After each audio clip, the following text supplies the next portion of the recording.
Senate primary next week. I think he's the most significant endorsement in at least my lifetime. If you get his endorsement, it's better than it's the gold standard. Ken Paxton on Fox's The Will Cain Show. Democrats and Republicans went to the polls in Georgia yesterday to choose their party's candidates for the November ballot. Here's Fox's Ted Lindner. A crowded field of high-profile candidates is vying to succeed term-limited Governor Brian Kemp, with Burt Jones and Rick Jackson advancing to a runoff in the Republican primary, a race for which more than $125 million has already been spent. The runoff happens June 16th. Meanwhile, two-term Representative Mike Collins advanced to the Republican runoff in the state's U.S. Senate race. Georgia Republicans are seeking a challenger to Democratic Senator Jon Ossoff. Among Collins' rivals, Representative Buddy Carter has highlighted his conservative record in Congress, while former college football coach Derek Dooley has presented himself as a political outsider. Ted Lindner, Fox News. America's listening to Fox News.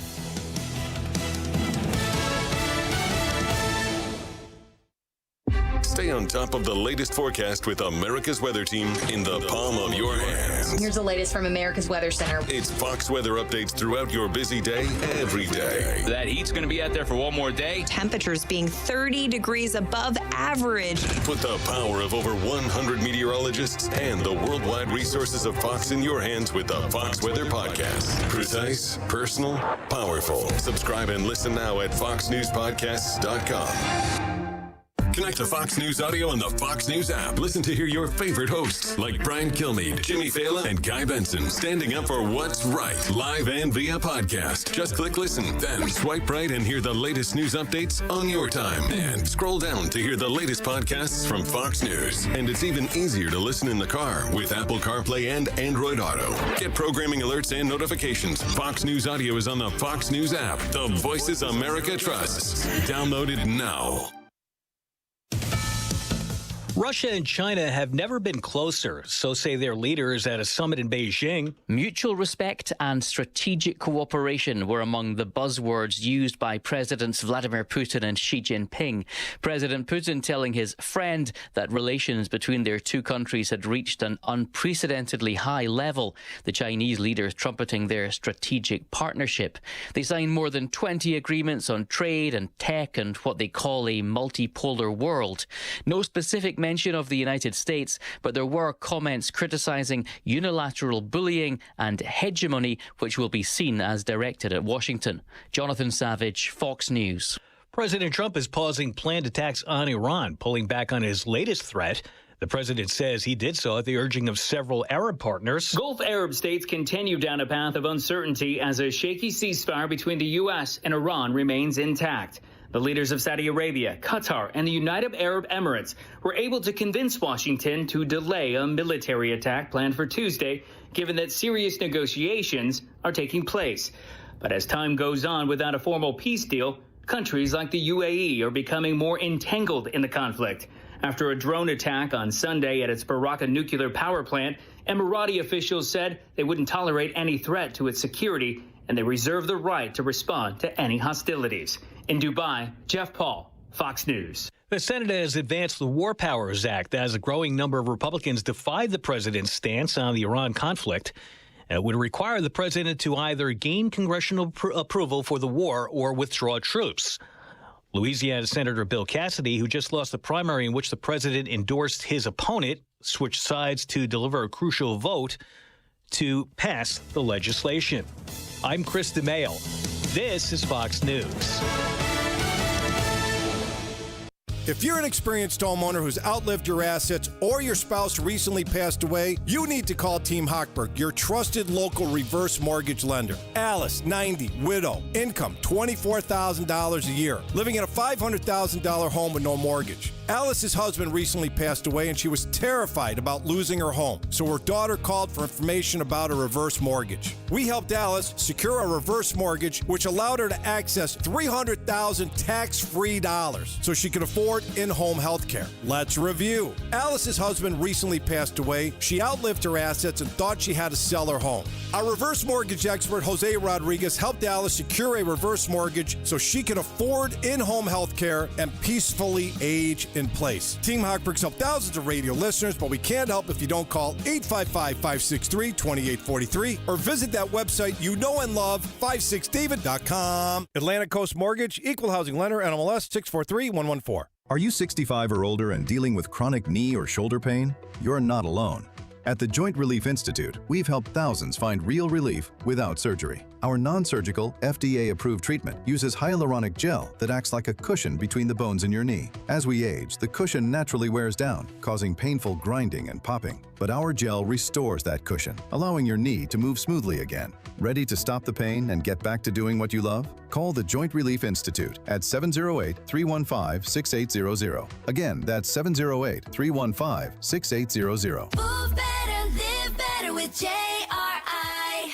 Move better and live better with JRI. Contact the Joint Relief Institute today and get back to doing what you love. Call 708-315-6800 or visit jointreliefinstitute.com. Locations in Glenview, Oakbrook, and Orland Park. Call 708-315-6800. Medicare and most private insurance plans accepted. Reclaim your mobility with the Joint Relief Institute. This Memorial Day, get up to an extra $1,000 off select top brand appliances like LG. Plus, get free delivery at the Home Depot. Whether it's backyard cookouts or watch parties, LG's newest refrigerators keep the drinks ready and guests impressed with mini craft ice, plus both cubed and crushed ice. Celebrate Memorial Day with appliance savings and free delivery on select appliances at the Home Depot. Offer valid May 14th through June 3rd, U.S. only. Free delivery on appliance purchases of $998 or more. See store online for details. Staples presents That Was Easy. So I was just at Staples. They're having a huge 40th anniversary sale. 40 years. Note to self, send flowers. Up to 50% off. Save on chairs, paper, balloons, and more. Balloons? Yeah, Party City is now at Staples. Surprise! But the anniversary sale is only 2 weeks, so... Quick, celebrate 40 years of savings at Staples with up to 50% off. Shop chairs, paper, break room supplies, and more. 2 weeks only. It's $5.23. That was easy. Shop Staples in-store, online, or on the app.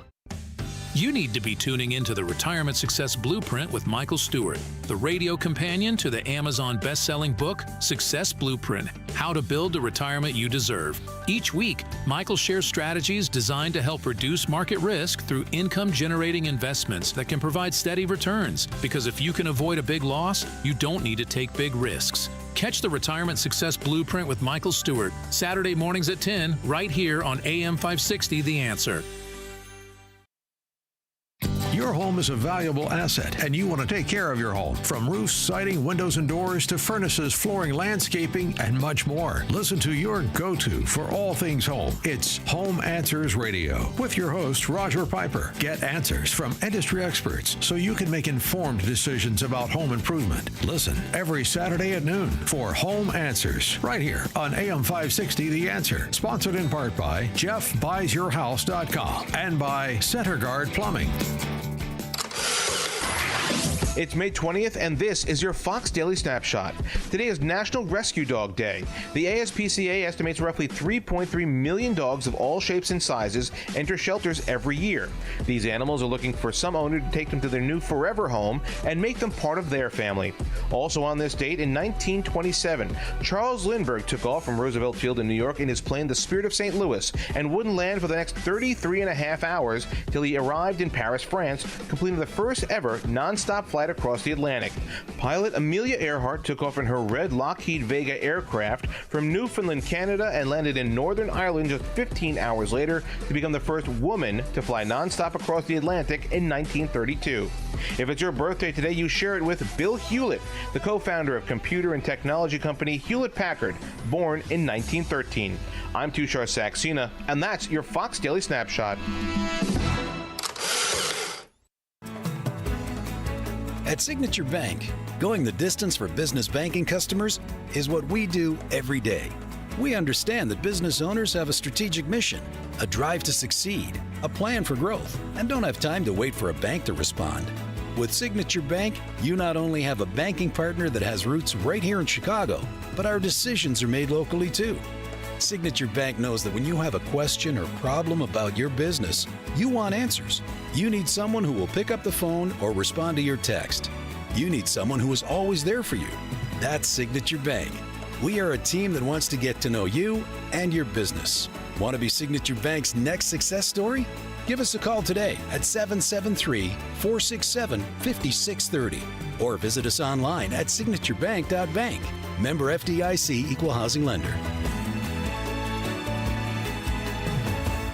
Have you ever wondered, with all the different religions and interpretations of the Bible, how you can be sure that you're on the right path in your spiritual journey? The powerful new book, You and God by Peter Philippi, helps you answer this question and discover how to establish a truly personal relationship with God through biblical understanding and faith. Get your copy of You and God by Peter Philippi today by visiting pbmusa.org. That's pbmusa.org. Did you know most remodeling mishaps start before construction even begins? Here's something else you should know. At Forever Remodeling, we do things differently. Every kitchen, bathroom, and basement project starts with smart planning, detailed 3D designs, a clear scope of work, and accurate pricing, all sorted out before you get started. No surprises, no stress, just beautiful results. Done right the first time. Visit foreverremodeling.com. That's the number 4, EVER, remodeling.com, and schedule your free in-home consultation today. Man, I love this place. I've been surfing here since I was a kid. Now, seeing my grandson out on the water, it means everything to me. Watching him and taking in the blue waves, the sea breeze, the blurry horizon. If you have geographic atrophy, or GA, subtle changes in vision could mean it's progressing toward irreversible vision loss. Izervay is proven to slow GA progression and could help preserve your vision for longer, so you may keep seeing the world around you. Izervay, or avacincaptad pegol, is an eye injection. Don't take it if you have an infection or active swelling in or around your eye. Izervay can cause eye infection, retinal detachment, or increased risk of wet AMD. Izervay may cause blood in the white of the eye, blurred vision, or a temporary increase in eye pressure. Do not drive or use machinery until vision has recovered after an eye injection or exam. Ask your retina specialist how you can slow your GA with Izervay. To learn more, call 1-855-IZERVAY or go to izervay.com. Paid for by Astellas Pharma. If you're considering investing in precious metals, don't wait. The Iranian conflict seems to be nearing an end, and the time is now to position your retirement for massive growth. Advantage Gold is America's #1 precious metals company, and they want to send you a free gold and silver investor guide valued at $49 when you call 800-900-8000. Plus, you'll get a free copy of economist Ken Rogoff's book, Our Dollar, Your Problem. Our specialists can help you open a new account or transfer funds from an existing IRA, tax and penalty free, and show you how a gold-backed IRA can put real, tangible assets into your retirement portfolio. Markets react to news cycles, but gold has maintained its value through inflation, volatility, and economic uncertainty. When the purchasing power of the dollar declines, that's when investors turn to gold and silver. Make your move now. Call Advantage Gold at 800-900-8000. Results may vary. Consult your financial advisor before investing. Call 800-900-8000. That's 800-900-8000. Hey AM 560 listeners, Jeff checking in again from JeffBuysYourHouse.com. What I learned serving our great nation in the military is that every mission is unique and success starts with listening. For nearly 20 years, our veteran-led house buying team has taken the time to understand what matters most to each homeowner we serve. Every home has a story, and every seller has different needs. Whether you want a quick closing or need extra time to find your next place, we customize our approach around what works best for you. That's how we've earned hundreds of 5-star Google reviews and an A+ rating with the BBB, by putting relationships first. No repairs needed, no cleanout required, and you pick the closing date that works best for your schedule. At JeffBuysYourHouse.com, we're here to help you through the entire transition, not just the transaction. Are you ready to work with a local team that takes the time to understand your home selling needs? Sell your house to the trusted source by calling us today at 630-895-9530. That's 630-895-9530 or JeffBuysYourHouse.com. When the seasons shift, you need a heating and cooling team you can trust to keep your home just right. That's where Arlington Heights Heating and Cooling, the original, comes in. This family-owned gem has been a local favorite for more than 45 years, sending only their own top-notch, highly trained technicians to your door. Whether it's a quick repair, a full installation, or anything in between, their work is unmatched, and their customer service feels like family. Keeping you cozy in the winter and cool in the summer, Arlington Heights Heating and Cooling delivers comfort you can count on. I've known Garrett and his family for years, and they are great friends of AM 560. Dial 847-545-1700 or visit arlingtonheightsheatingandcooling.com. Mention AM560 and enjoy 20% off your first service call. Again, go to ArlingtonHeightsHeatingAndCooling.com. The original Arlington Heights Heating and Cooling, not the biggest, but absolutely the best. Do you owe $10,000 or more in credit card debt or personal loans? With credit card debt at all-time highs, Debt Relief Advocates is urgently notifying consumers of debt relief now being made available, designed to aid consumers with out-of-control credit card debt. Those who qualify and enroll for this relief program will only have to pay back a fraction of what they owe. This is not bankruptcy or a debt consolidation loan. This is a relief program that credit card companies would rather you not know about, as it ends your debt nightmare and saves you lots of money. Consumers owing at least $10,000 in credit card debt or personal loans can now take advantage of this debt relief as the cost of living skyrockets. Debt Relief Advocates has established a relief hotline for you to call to learn what debt reduction you may qualify for, so don't wait. For this free information, call the Relief Hotline at 800-522-2174. 800-522-2174. 800-522-2174. Are you turning 65 and thinking about Medicare? Or are you over 65 and haven't enrolled yet because you still have coverage at work? Either way, Medicare done correctly will be the best health insurance you will ever have. Imagine having an annual deductible of only $283. There are only two good things about aging, wisdom and Medicare. But to navigate the Medicare maze properly, you need a mentor. Best part? My guidance costs you nothing. Call me. I can help. If you're tired of calling a bureaucrat at an 800 number to help you navigate Medicare, then you need a local expert on your side, your own health insurance mentor.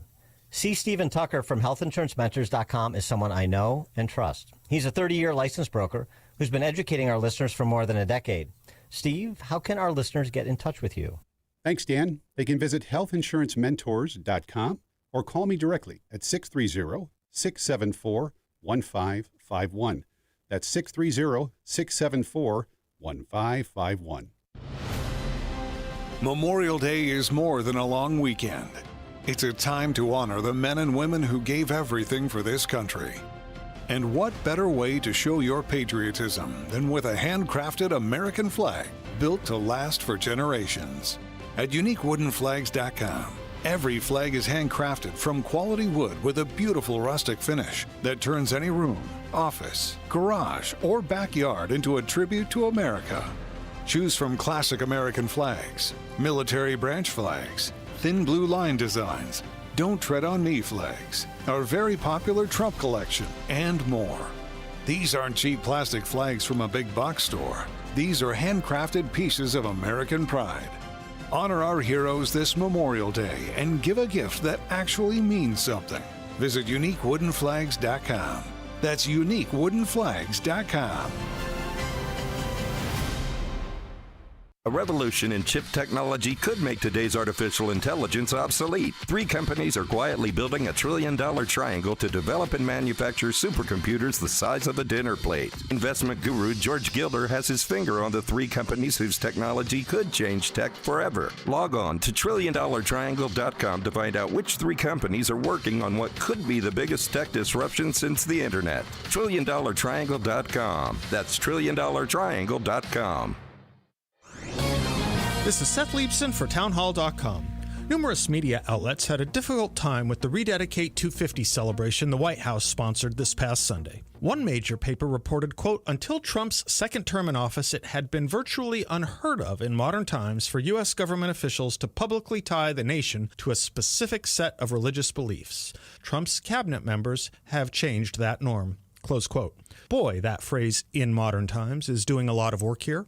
Calls to prayer and thanksgiving may be new to the old media staffed by too many young, but they'd raise no eyebrows from those who actually founded the country, like John Adams, who wrote, quote, the general principles on which the fathers achieved independence were the general principles of Christianity, close quote. We can go on with such language from John Adams to John Kennedy, never mind FDR's D-Day prayer, the largest public prayer in history up to that point. Just now, this country could use exactly what the White House sponsored and a lot less of what the mainstream media is offering.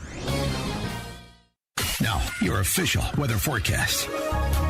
Today, expect cloudy skies in the morning, transitioning to a mix of clouds and sunshine in the afternoon with a breeze picking up. It'll be less humid with a high of 58. Tonight will be partly cloudy with a low of 47. Tomorrow will bring cool temperatures with a mix of clouds and sun, reaching a high of 61.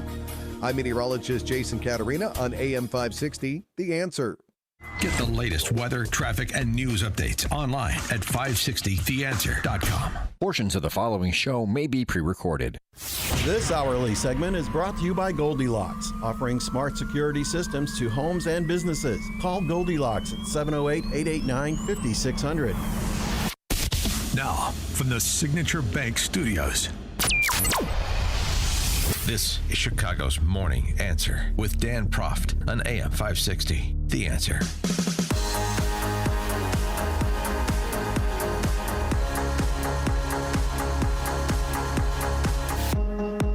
Top of the morning, Dan Proft here. Thomas Massie, he gone. 312-642-5600, the alphawealthgroup.com.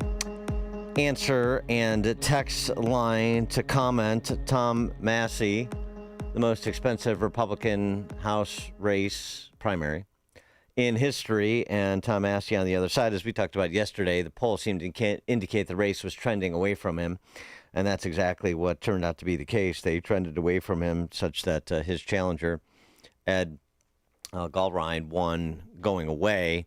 This was Thomas Massie's concession speech, such as it was, not exactly a respectful loser in the case. SOBs in Washington tried to buy my vote. They couldn't buy it.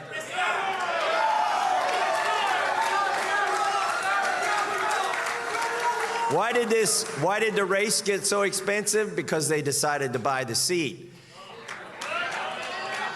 And it got real expensive for them. Look, they used a lot of dirty tricks, but we stayed the course. We didn't bend a knee. We didn't throw a foul ball. We didn't do any of those things. We didn't kneecap anybody. We had lots of opportunities to try a lot of stuff like that, and we never did it. Well, yeah, although he was banding about an endorsement of himself by President Trump from 2022 in the closing days, obviously sort of an act of desperation, despite the fact that obviously Trump was out and vocal in his opposition to Thomas Massie. I think characterizing him as the worst congressman in the United States history was a bit of a tell. But nonetheless, this is what he had to say in terms of his call to congratulate his opponent. I would have come out sooner, but I had to call my opponent and concede, and it took a while to find Ed Galbraith in Tel Aviv.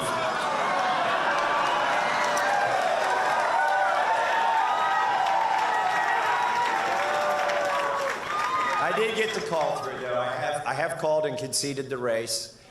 We've been honorable the whole time. And we're going to stay that way. Yeah, well, we've been honorable the whole time as he essentially takes really what's an anti-Semitic shot at Galbraith, even though I don't believe he's Jewish. It's this whole conspiracy theory that Massie was peddling throughout the campaign. You heard it in the first part of his concession speech. They couldn't buy my vote, so they bought the seat, they being the Jews.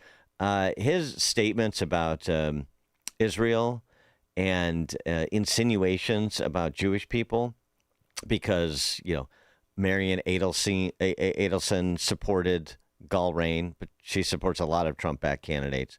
AIPAC supported Galbraith, but AIPAC supports a lot of Republican candidates of all stripes that have a particular orientation towards the Middle East and towards Israel, which is well within the bounds of fair play. That's how things work. You get to advocate for candidates who advocate for your policy positions, right or left. That's how it works.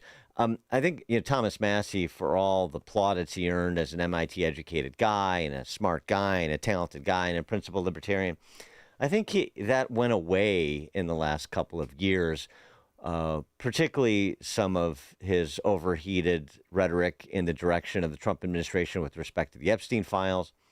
But this Jewish conspiracy stuff that he was peddling is really unfortunate, and it should be called out, as I've called it out before. We spent a lot of time talking about the virulent anti-Semitism that is a feature of the neo-Marxist left, because it is. But when you have intemperate statements, statements that cannot be defended on the merits, statements made by Tom Massie during the course of this campaign, then they need to be called out as well. President Trump, well, in the form of impersonator Sean Farash on Massie's defeat. This is your favorite president, and today is a tremendous day for our country. Congressman Thomas Massie and his undercooked linguine haircut. You look at his hair, it looks like undercooked linguine, and nobody knows hair quite like I do. I have the greatest hair. They say to me, sir, your hair is like golden waves of grain, and that's the greatest hairdo in the history of the world. But Thomas Massie and his stupid haircut, undercooked linguine, ramen noodles, is hitting the road. You know, he lost, and he lost by a lot. You think about it, he lost by a landslide. I wouldn't know what that feels like. I've never lost an election. A lot of people are saying to me, sir, what's it feel like to lose? I wouldn't know what it feels like to lose, but he knows what it feels like. I want to say thank you to Kentucky's 4th Congressional District, and I want to say thank you to the low IQ influencers who have no influence at all. They're a bunch of fakes and phonies and frauds, and now they're a bunch of losers. And they did a lot of stupid things with Massie, who happens to be a stupid person. And they caused him to lose. You think about it, they did a lot of damage to his campaign. And let this be a lesson to anybody else. If you get in bed with those people, you're going to have a very hard time. I can tell you that. But congratulations to Kentucky. Congratulations to the United States of America. They call him Masshole. They call him Masshole. And it's not a nice name, but he's not a nice person. So congratulations to Kentucky. Congratulations to America. And congratulations to all the hardworking MAGA patriots who are working to make America great again. God bless you, and thank you for your attention to this matter. Sean Davis, over at the Federalist, on why Massie lost. Massie went from principal libertarian during COVID to GOP leadership lapdog under McCarthy to anti-Trump Epstein obsessive in 2025 after tweeting about that issue a whopping 3 times in the decade prior. The nail in the coffin for him was not was voting against the BBB in 2025 because, according to Massie, it did too much to secure the border. Trump mercilessly trashed Massie in 2020, calling him a disaster for American Kentucky and saying he should be thrown out of the GOP. But Massie easily swatted away those criticisms and won in a blowout. So you can't say he only lost because of Trump. He went toe-to-toe with Trump on COVID in 2020 and won overwhelmingly. Massie lost because he went from being perceived as a quirky but lovable nerd who seemed genuinely believe everything he said to looking like a clout-chasing influencer who cared more about getting TV time with Democrats on an issue he clearly never cared about until 5 minutes ago than he did about representing his voters. That's a key point. It's always more complicated, just like we talked about those Indiana State Senate races. It's more complicated than just Trump putting his finger on the scale, weighing in on the race. It's also what voters see their representatives doing or not doing and bumping that up against what the expectations were, what the promises were that were made to them. Davis goes on to write, we'll never know what caused the apparent personality change. Maybe the death of his wife. Maybe it was the McCarthy race followed by McCarthy's ouster. Maybe it was a desire for notoriety or media acclaim and a lucrative podcasting career outside of Congress. But the drastic change was undeniable, as was the seeming lack of interest in much of anything happening in Kentucky. Blame Trump, blame Israel, blame Epstein, blame the tragic death of his spouse. I don't care. But you cannot just wave away 2020 Massie going face-to-face with the Trump machine and winning in a rout only to get smoked 6 years later. Massie's voters didn't really change all that much, but he did, and they noticed. Yeah, that's well said. Well said. Tony, Downers Grove, you're on Chicago's Morning Answer. Well, Dan, nothing like having on guests that are totally wrong. when your guest yesterday said you didn't know if the MAGA voters were going to show up, and they did in Kentucky. And I'm wondering if that's a sign that other red states that people are just lying in the weeds. And then, Dan, I have a question. This is off topic, but I want some clarification. Everybody's been talking about the redistricting, and what I'm trying to wrap my arms around the difference between the Allen versus Milligan case, where Alabama couldn't dilute the black vote, and what just happened in Memphis. How is that any different? I'm having a hard time with that. Well, Calais, thanks for the call. The short answer is that Calais supersedes previous cases on the topic because the Supreme Court made a definitive claim about Section 2 of the Voting Rights Act that they hadn't previously made, which is why all of these racist gerrymandered districts had been allowed to survive for the past 6 decades. That's all. They said you can't overtly make race the basis of how you draw a district map, and thus the remapping, and thus the changes. Craig in Mount Greenwood. Hey, thank you much, Dan, for taking my call. Boy, this Massie subject, this cat here, that was 6 years of taking and like weaving his way, like basically staying in the hole, like the little bug that he is. That guy is such a deceitful guy, in that he's a typical Democrat because he lies so damn good. Lying, deceiving kind of guy and everything, man. We dodged a bullet. The Americans dodged a bullet with that cat. I'm so glad of that outcome. What a rat that guy was, man. I don't know. I hope he hears what I got to say about him because he thinks he had everybody fooled. He didn't have me fooled. Thanks, Craig. Appreciate it. And coming up at 5:38, we'll talk a little bit more about the midterms because, of course, there were some other developments. Trump weighing in on the Texas Senate race that goes to the voters next week. We'll do that at 5:38. Now we check the headlines with Mike Scott. 53 degrees in Chicago in the QC Kinetics newsroom. And our top story this morning, voters in several states have chosen candidates in primary elections that will advance to the November midterms. Fox's Kristen Goodwin joins us and wraps up some of the highlights. President Trump backed Congressman Andy Barr, winning the Republican nomination to fill the seat of longtime Kentucky Senator Mitch McConnell, who will retire in January. In the battleground state of Pennsylvania, Democratic Governor Josh Shapiro and Republican Stacey Garrity will face off in November after both won their uncontested primaries. And Georgia Lieutenant Governor Burt Jones, who was endorsed by President Trump, and businessman Rick Jackson advancing to a June GOP runoff to replace Governor Brian Kemp, who is term limited. Kristen Goodwin, Fox News. The Justice Department this morning is reportedly set to criminally indict 94-year-old Raul Castro in Miami today on Cuban Independence Day. Cuba expert Dr. Andy Gomez says Fidel's brother is expected to be formally charged, but it won't change much on the communist island. Even if Raul gets indicted, there's no Delcy Rodriguez in Cuba that is going to hand over Raul Castro. Cuba has run out of oil amid pressure from the Trump administration. NFL Commissioner Roger Goodell offering an update on the status of the Bears Stadium saga. I've spoken to the governor recently, and I think there's a focus on trying to get something done there, and then we'll have 2 viable sites that the Bears can make their decision from. Those 2 viable sites are Arlington Heights and Hammond, Indiana. During an owners' meeting yesterday in Orlando, Goodell said he recently spoke to the governor and the focus is now getting a deal pushed through in Springfield. The news, a service of Allstate. Wish you could save on home insurance. With Allstate, you could easily save and get quality protection. It's a win-win, so what are you waiting for? Check Allstate for a quote today. You're in good hands with Allstate. Chicago's Morning Answer continues next. But in 2 minutes, a check of the weather forecast in the Air Right Heating and Cooling Weather Center.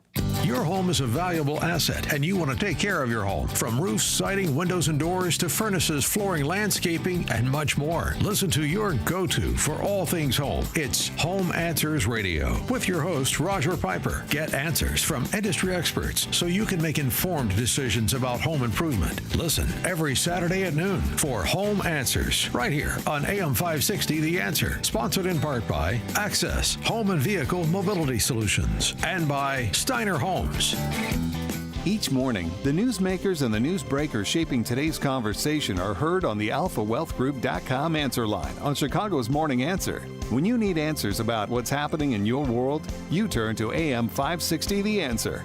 And when you need answers about how to prepare for and protect your retirement, you turn to the Alpha Wealth Group, now the proud sponsor of the AM 560 Answer line, right here on Chicago's source for news, opinion, and insight. AM 560 The Answer. And now, it's time for the Cat's Corner. This is John Catsimatidis, the Cat's Corner. Well, I remember the movie Mr. Smith Goes to Washington. What happened? We have too many politicians in Washington that know nothing about business. Why? We need more common sense in Washington. Whether we're talking about the federal government, state government, you need common sense. We need the balance of power in our government. Doctors, lawyers, accountants, professionals, business people, and blue-collar workers. And that's the only way we can come out with common sense. Putting on taxes and regulations without knowledge of what happens. Some of the states are not doing a good job. All they do is raise taxes. And then when they need more money, they tax the taxes. I mean, you got to laugh about it, but it's happening. We need people that have common sense, a balance of power in all our legislative functions to be able to operate our country, our states, our cities more efficiently. This is John Catsimatidis, the Cat's Corner. Have you ever wondered, with all the different religions and interpretations of the Bible, how you can be sure that you're on the right path in your spiritual journey? The powerful new book, You and God by Peter Philippi, helps you answer this question and discover how to establish a truly personal relationship with God through biblical understanding and faith. Get your copy of You and God by Peter Philippi today by visiting pbmusa.org. That's pbmusa.org. Platform safety is critical at your commercial and industrial facility. Keeping people safe and meeting OSHA requirements isn't optional. That's why Vans Industrial offers free platform inspections by professional structural engineers who know exactly what to look for. Problems with platforms, ladders, or stairs can lead to costly fines or worse. Vans Industrial helps you meet OSHA standards to protect people in your facility. Hi, I'm Dave Van Camp, president of Vans Industrial.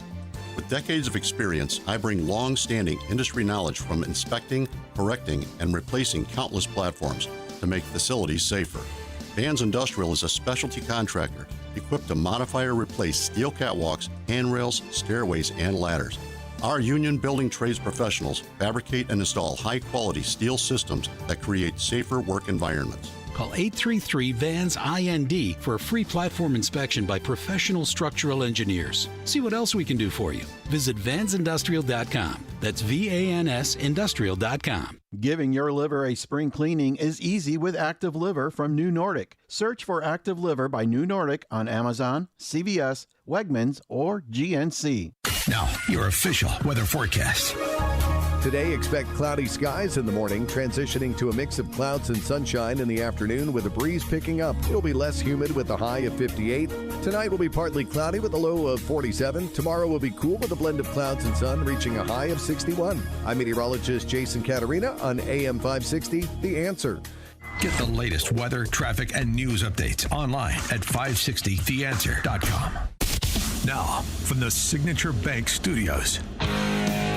If you're looking for the latest news, insight into what it means, and the sharpest opinion, there's only one station in Chicago where you can turn, and it's this one. We're AM 560, The Answer.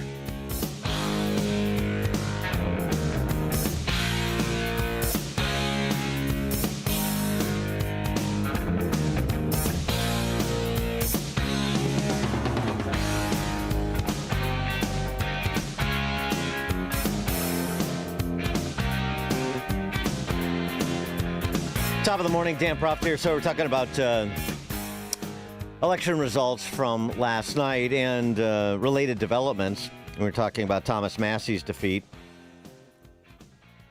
And, the takeaway is, in part, it's always more complicated than just saying, because Trump said so, the D.C. press corps, everything's a referendum on Trump and his declarations. No, especially in a primary, Republican primary voters are paying attention to, and they're making assessments in real time, over time.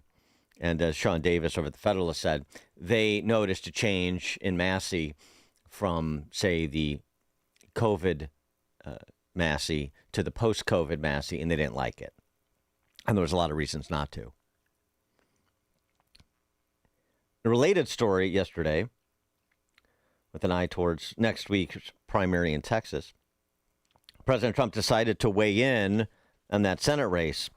And much to the chagrin of Senate Majority Leader John Thune, President Trump posted on Truth Social, the highly respected Attorney General of Texas, Ken Paxton, an America First patriot, someone who's always been extremely loyal to me and our amazing MAGA movement, is running for the Senate. I know Ken well, have seen him tested at the highest and most difficult levels, and he is a winner. Ken is a strong supporter of terminating the filibuster and, very importantly, the Save America Act. Ken is a true MAGA warrior who's always delivered for Texas and will continue to do so in the United States Senate. Trump endorsing Ken Paxton, and this drew the following response from John Thune. Given that you've spent months trying to encourage, persuade the president to endorse John Cornyn in the Texas primary, and given that the NRSC has invested heavily to help Cornyn win that primary, how personally disappointed or frustrated are you with the president's decision to endorse Ken Paxton today? Well, I think you all know my position on this issue. I've made it very clear for months now.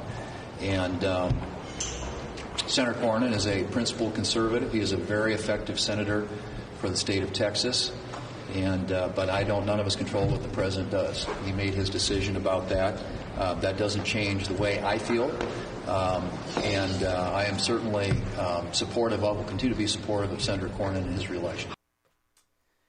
Yeah, disappointment. 312-642-5600 is the alphawealthgroup.com call in and text line. Well, the disappointment runs in a few directions, doesn't it? And it seems pretty clear that part of the decision to weigh in on this race, when Trump reportedly had been leading Cornyn's way for a while, is frustration with the Senate, with John Thune, with the Senate Republican caucus, with on-again, off-again conservative senators like John Cornyn. You know, and don't think that Trump forgot that, while John Cornyn didn't vote to impeach Trump, he did say that Trump's political career was over after 2020. He did say that it was time to turn the page and move on, for the Republican Party to move on beyond Trump. And, there's just a lot of stories like this one on John Cornyn, looking at praising a branch of the Islamic Relief Worldwide, which is a charity of the U.S. State Department, multiple banking institutions, and several other governments have severed ties with due to concerns of being terrorist adjacent and anti-Semitic, this organization.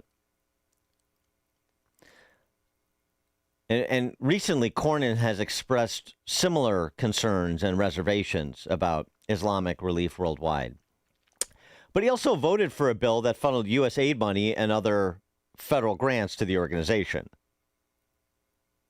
So he was a supporter before he was an opponent. And this Islamic Relief Worldwide organization is one of the organizations that provided funding to this Texas East Plano Islamic Center, the mosque behind the planned Islamic community known as Epic City, which is in much controversy and frankly something that Ken Paxton has taken an active role in opposing. So last year, he sent a letter to the Department of Justice requesting the federal investigators look into this organization, citing concerns about religious discrimination and Sharia law. However, he voted for tax dollars to go to the same organization and turned out the federal government became one of the largest funders of said organization.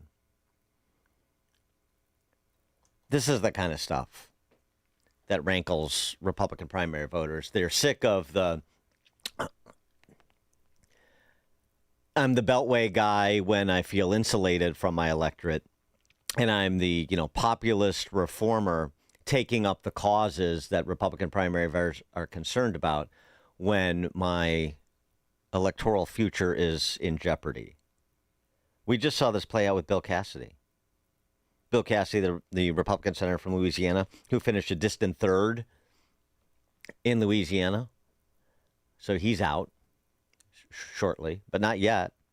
So what does he do after losing his primary bid on Saturday? He does a complete reversal on an anti-Trump Iran War Powers Act that moved through out of the Senate 50 to 47. He essentially cast the deciding vote. 7 times previously, Bill Cassidy had voted against similar resolutions. This time, after he just lost, he voted for the resolution. What is the big sea change that has occurred? Cassidy lost, and now he wanted to send a message to Trump. We talked about this a bit yesterday, a cigar night, and thanks to everybody who turned out for our cigar night. Always a good time. Great to see a lot of people that are regulars to cigar night, and we had a bunch of people that were new too, so that was exciting. And one of the topics of discussion was about the SAVE Act. And the observation that Alex Marlowe made, who's the editor-in-chief of Breitbart News, who was our featured guest this go-round, is that when you look at senators like McConnell and Tillis, now Cassidy, lame ducks, and even some who are just lame, not lame ducks, like Murkowski. You look at a SAVE Act, some voter ID, which is not in controversy, supported by a supermajority of Americans, has been repeated ad nauseum over the last several months, being championed by basically the best and brightest conservatives that we have on the Hill, like Senator Mike Lee from Utah. So how would they be so dug in? Nobody is suggesting, by the way, that if and when the neo-Marxists regain control of the Senate, that they won't nuke the filibuster. So the defenses of not doing that come across as rather tepid and pro forma. So what is it? And Marlowe's point, which is not a novel one, but it bears some repeating as you see it play out in real time. The Cassidy switch, 7 times opposed when his electoral future was in the crosshairs and he was thinking about self-preservation. Now when he either can freely express his real view or he wants to just take a shot at Trump, you're talking about national security interests, not to mention a constitutional understanding of the War Powers Act. But no, it's petty and it's personal. And that was the point that Marlowe made. They hate Trump more than they love the country. And so Trump could sponsor or push legislation that says the sun sets in the west, and they would oppose it just to make life difficult for Trump, regardless of the impact on their constituents or our country. 312-642-5600, alphawealthgroup.com, call and text line. Robert, Bloomingdale. Good morning. We're entering an era of big government Republicans now. Now we're in that era. Oh, now we're in that era. Oh, it just started? Yeah. What? That's hysterical. Donald Trump. Oh, that's hysterical. I'm talking about Donald Trump. No, I know what you're talking about. I know what you're talking about. Were we in an era of big government republicanism under H.W., under W., under Dole, 100%. under McCain, 100%. under Romney? Okay. Just checking. 100%. Just checking. 100%. 100%. Trump was going to be a different guy. He was going to be different. Well, he is different. But yeah, and I've been critical of Trump's lack of interest in structural reform of entitlements, critical of the profligate spending that occurs under Trump and Republicans, those big government Republicans who preceded Trump and will still be there when he steps aside after serving his second term. Yeah, right. Very few people inside the Beltway are serious about shrinking the size and scope of government and reducing the expense it imposes on the American people. Now, Trump has done yeoman's work in the direction of tax relief, in the direction of regulatory relief. But does the government continue to grow? Yes. Was the Doge effort ultimately lackluster? Yes. Is this something that the party's going to have to decide what their posture is on a go-forward basis? Yeah, we talked about that last night. We talked about it on this show a million times. So, for just the myopic Trump antagonists like a Robert from Bloomingdale, it's just tiresome. We had generations of big government Republicans. The neo-Marxists didn't do it alone. I mean, they're happy to do it alone, but it's even better when Republicans provide cover for all of their big government gambits and expensive and ineffective social engineering schemes, isn't it? And this is why I have concerns about J.D. Vance. Because it seems to me that there's a decision for Republicans to make, should they choose to debate it and confront it, which is, fundamentally, do you believe that government is a dangerous servant and a fearful master? Or do you believe it's a force for good? Because those big government Republicans from the country club and institutional set of a bygone era believed it was a force for good. It was even something that raged within the Reagan administration. Jack Kemp was installed at HUD to wind down that agency. Instead, he greatly expanded it because Jack Kemp, whatever his attributes, and there were many, and the Empower America folks back in the day believed government as a force for good. Nope. It's a negative, it should be seen as primarily a negative restraint to protect every individual's constitutional rights, not as the repository of every transfer payment fever dream that politicians in D.C. come up with.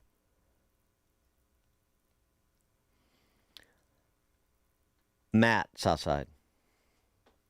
Hey, good morning, Dan. I'm not sure if I'm going to ask the question right, or I'm going to try to make it clear. As far as the filibuster goes, now we all know that once the Democrats come into power, like everybody says, well, they'll nuke the filibuster. I guess my question is there a way by law that they could say right now, since the Republicans are in control and they're using this, we can't nuke the filibuster, it's not right. Is there any way that they can try to make a law saying that you can't nuke the filibuster, so even when the Democrats are in power, they've already voted on it, and this way you're this is more than just putting people on record. Because you put people on record for saying things and they don't care. They go back on their word. So is there any way to make it like a law right now where everybody does have to vote on it, that they won't nuke it in the future, or you won't be able to? You could amend the you could amend the Constitution. Okay. Yeah, that seems unlikely, right? Yeah, but like I said, I think that'd be the only way to go. Because you put these people on, get them on the record, and it means nothing as soon as they get into power. Well, I hear you. You're right. Thanks for the call, Matt. That's not realistic either. And look, I nuking the filibuster is not without its perils and consequences. But not doing so also leaves, for example, American elections more vulnerable to fraud than they should be. Text from 630, Dan, under Trump, federal payroll has decreased by thousands of heads. Yeah, I know. Down 12%. Great. Good start. You know, like 1,000 lawyers at the bottom of the sea. It's a good start. But it is, I mean, fractions of a penny on the dollar. We have debt at north of 100% of GDP. We have massive entitlement programs that are functionally insolvent and have been for a while. You think the payroll tax covers our Medicare costs? I mean, come on. Let's be serious. I'm glad he's reducing headcount because that is shrinking government in a sense. But, I mean, we're talking about system change because that's what drain the swamp was a synonymous phrase for, wasn't it? When you think drain the swamp, did you think tinkering on the margins? Or did you think big system change? Rethinking, asking the question I've said many times that the Malay government asked in Argentina when they took over. Is this something the government should or should not be doing? That's the first question. Before we talk about funding levels, is this the government's business? Is this a program that the government should be doing? And if not, we're not cutting it, we're eliminating it. We're going to actually define the scope of what the government should do and then act in furtherance of those things we say the government should do. We're going to declare what it should do and also, by definition, declare what it shouldn't do. And then focus on the things that we have come to agree it should do. And then we'll measure and see how we're doing. That's not what's happening. And to suggest anything else or to compare them to past big spenders is, to talk about the tallest skyscraper in Wichita. It's interesting, but everybody's short. The stories you need to know to start your day. This is Chicago's Morning Answer on AM 560, The Answer. Sign up for the AM 560 Answer Advantage to get early alerts on event ticket sales, special discounts, and contest opportunities. Sign up today at 560theanswer.com/advantage. Food, fuel, jobs. It all starts with homegrown Illinois corn. Driving a $148 billion economic impact, corn supports thousands of jobs and strengthens communities across our state. It's advancing cleaner burning biofuels, expanding plant-based manufacturing, and growing a renewable economy. Illinois corn isn't just an agricultural success, it's a strategic investment in energy, innovation, and economic growth. See what's possible at ilcorn.org. Gain insight into building strong marriages and raising godly children with Focus on the Family with Jim Daly each weekday at 11:30 a.m. on our sister station, AM 1160. Hope for your life. On Salem News Channel, principled voices are shaping today's conversation. Scott Jennings brings clarity to the toughest debates. Josh Hammer's blistering commentary puts politics and culture on trial. And Alex Marlowe's insight connects us to what matters most. Watch anytime on Samsung TV Plus, Pluto TV, or find us on your screen at snc.tv. 3 new shows, 1 powerful lineup. Salem News Channel, across America. My dad passed away unexpectedly. Of course, it was awful in every way, but we are very grateful that he had life insurance. So even after he was gone, he was still able to provide for us. And that's why I have life insurance for my family. Ethos.com. They make it fast and easy to get covered. It's 100% online. You get a quote in seconds. You can apply in minutes. You get covered the same day. Get your free quote at ethos.com/save. That's ethos.com/save. Paid spokesperson. Time spent on application may vary. Online health questions required. Rates may vary. Lots of places can expose you to identity theft, but that's why LifeLock monitors hundreds of millions of data points a second for threats to your identity, which is way more than anyone can do on their own. If they find anything suspicious, like new loans or changes in your financial accounts, they'll alert you right away, all through text, phone, email, or the LifeLock app.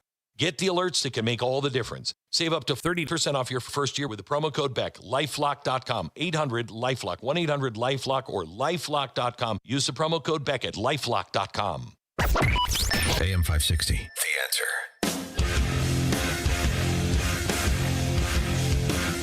Coming up at 6:06, more information on the two San Diego mosque shooters and their hatred for particular groups of people. Mosque shooting, but they had a real hatred of the Jews, it turns out. Huh. We'll discuss at 6:06. It's now 6 o'clock on AM 560 WIND Chicago. A win for President Trump in Kentucky. I'm Dave Anthony, Fox News. The Republican he backed to oust the GOP congressman he doesn't like won. Ed Galrine defeated Thomas Massie. It was a David versus Goliath. I was the underdog. I want to thank the president. I want to thank the conservative Republicans from this district. And Galrine beat Massie by almost 10 points in the most expensive House primary race ever with about $33 million spent. And Galrine will be the favorite in November in a strongly Republican district. Congressman Massie, who opposes the president's actions in Iran and voted against the big, beautiful bill, said after losing, "We need to bring this country together. It is not... There's too much of the uniparty in Washington, D.C." Last Saturday, a Republican senator President Trump wanted ousted, Bill Cassidy, lost a primary in Louisiana. The president's also backing a GOP challenger in Texas next week, wanting Ken Paxton to defeat Senator John Cornyn. Back to Kentucky. Congressman Andy Barr won the GOP Senate primary. He was backed by President Trump and is seen as the heavy favorite to replace outgoing Senator Mitch McConnell. Fox's Madeline Rivera. In Georgia, Congressman Mike Collins and Derek Dooley advanced to a Republican runoff in the campaign against Democratic Senator John Ossoff. The ceasefire still holds in the Iran conflict after President Trump put on hold a plan to resume bombing to let talks continue. Vice President Vance says, "It takes two to tango. We are not going to have a deal that allows the Iranians to have a nuclear weapon. So as the president just told me, we're locked and loaded." But Fox's Trey Yingst reports from Tel Aviv. Iran's Islamic Revolutionary Guard Corps released a new threat against the United States and Israel, warning that if they launch a renewed bombing campaign, there will be serious consequences for the entire region. Two Chinese oil tankers that were among the many in limbo in the Strait of Hormuz for months in the Iran conflict. It's halted shipping have finally sailed through. Oil prices are down this morning about 2%, but at the gas pump, another 2-cent increase today. America's listening to Fox News. 53 degrees in Chicago, 6:02 on AM 560 The Answer. I'm Mike Scott in the QC Kinetics newsroom. Several rescued from an extra alarm fire in the West Englewood neighborhood early this morning. Chicago Fire confirms that blaze broke out in a home in the 6200 block of South Paulina.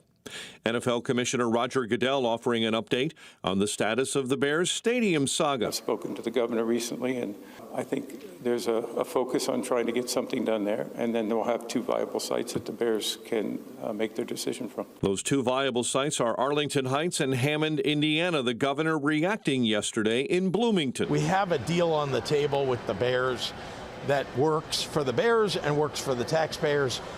We'll see whether the Senate is able to pass something. I think they will. In other news, a new challenge to the Illinois requirement for gun owners to have a state police-issued license has been filed in federal court.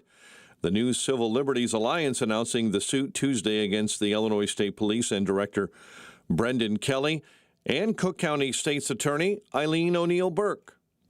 Chicago aldermen are planning to spend more tax increment financing dollars on the city's public schools, even though CPS employees owe the city more than $4 million. City Council Finance Committee approved a motion this week to provide up to $5 million in TIF funding for a Southside elementary school. But Alderman Ray Lopez said recent Inspector General's reports showed CPS workers owe more than $4 million in debt to the city. They're all collecting paychecks from the taxpayers. They all owe this body money, and you are here today asking us for $5 million when you owe us $4 million. CPS proposed a $10 billion budget for the next school year. White Sox rally to beat the Mariners 2-1. Brewers leapfrogged the Cubs in the NL Central with a 5-2 win at Wrigley. The news service of Woodland Windows and Doors. Marvin replacement windows and doors can bring your yard back right into your living space, making it brighter and more spacious. Visit woodlandwindows.com to book your consultation. A check of the roads in 2 minutes on AM 560. Your home is a valuable asset, and you want to take care of your home. From roofs, siding, windows and doors to furnaces, flooring, landscaping, and much more. Listen to your go-to for all things home. It's Home Answers Radio with your host, Roger Piper. Get answers from industry experts so you can make informed decisions about home improvement. Listen every Saturday at noon for Home Answers right here on AM 560 The Answer. Sponsored in part by Level 10 Coatings and by American Beam and Steel. An official message from Medicare. I turned 65 this year. I knew it was time to figure out Medicare, and I had questions like when to enroll and how to enroll. So I went straight to the official source, Medicare.gov, to get the facts about Medicare. I found answers to all my questions, and I'm ready to get started. And so can you. Just go to Medicare.gov to get the real facts about Medicare. Paid for by the U.S. Department of Health and Human Services. Wesley Financial Group is not a law firm, and Chuck McDowell definitely not an attorney. This is Chuck. If someone talked you into buying something really silly and you want to get out of that silly little thing, my advice, get the facts. Call me and I'll send you our timeshare exit kit absolutely free. Inside, you'll learn how timeshare works and all your options for cancellation. Call Wesley now for your free timeshare exit information kit. 800-809-7171. That's 800-809-7171. For months, you've been hearing ads about Virago immune support. I have to tell you, this stuff is for real. I had an occasion to not be feeling well on a remote broadcast. I took it, and it is the real deal. And the stronger your immune system, the stronger your body defends against diseases, viruses, and everything else. That's why Dr. Huber created Virago, a liquid immune booster supplement. You take it daily. It's a blend of 23 nutraceuticals working in synergy to maximize effects and boost your immune system. It's the nutraceutical cocktail for an immune system, antiviral, anti-inflammatory, antioxidant. Virago even protects your heart, your kidneys, your liver, all in a unique liquid supplement for better absorption. Do yourself and your spouse a favor. Order a bottle of Virago today online at myvirago.com. That's myvirago.com.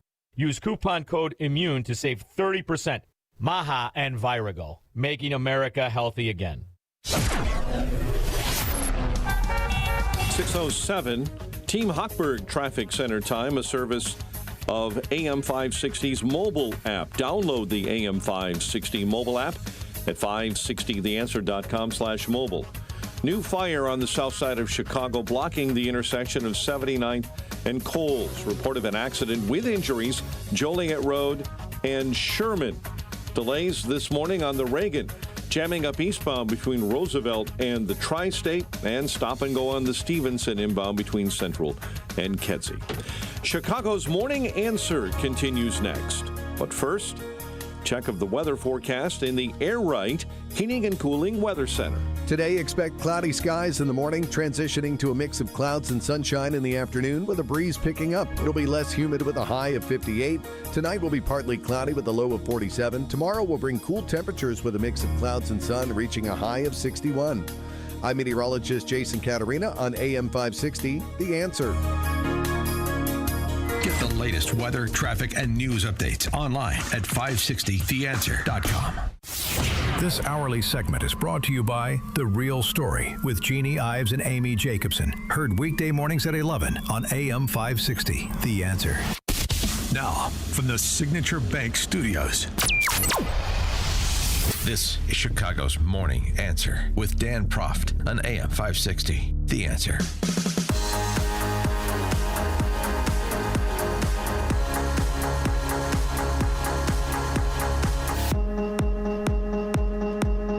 Top of the morning, Dan Proft here. More information on the two teenagers responsible for killing 3 people at the Islamic Center in San Diego. Authorities believe the suspects, 17 and 18 years old, met online and later discovered they both lived in the San Diego area, according to an FBI agent. No details on how they may have been radicalized online. Officials said they recovered more than 30 guns and a crossbow in connection with the investigation.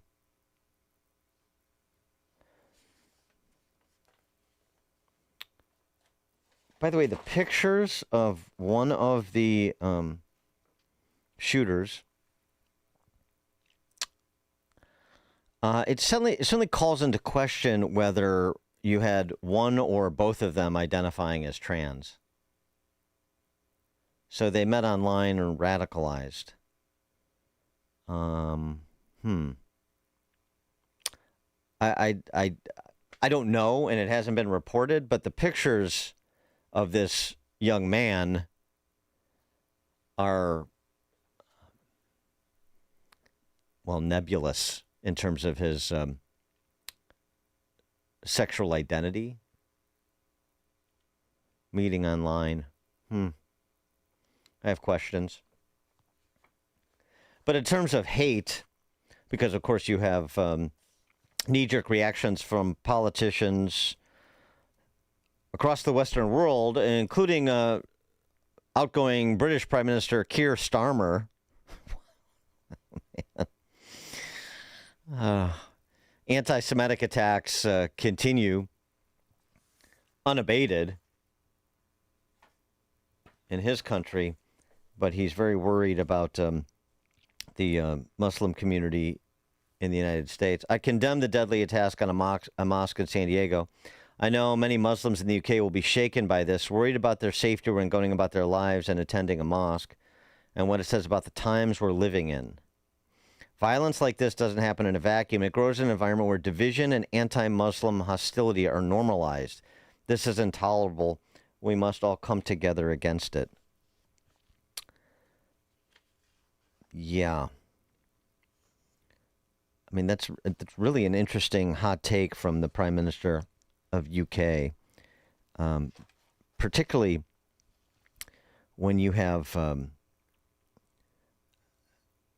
attacks in his country against Jewish Americans, and you allow open borders.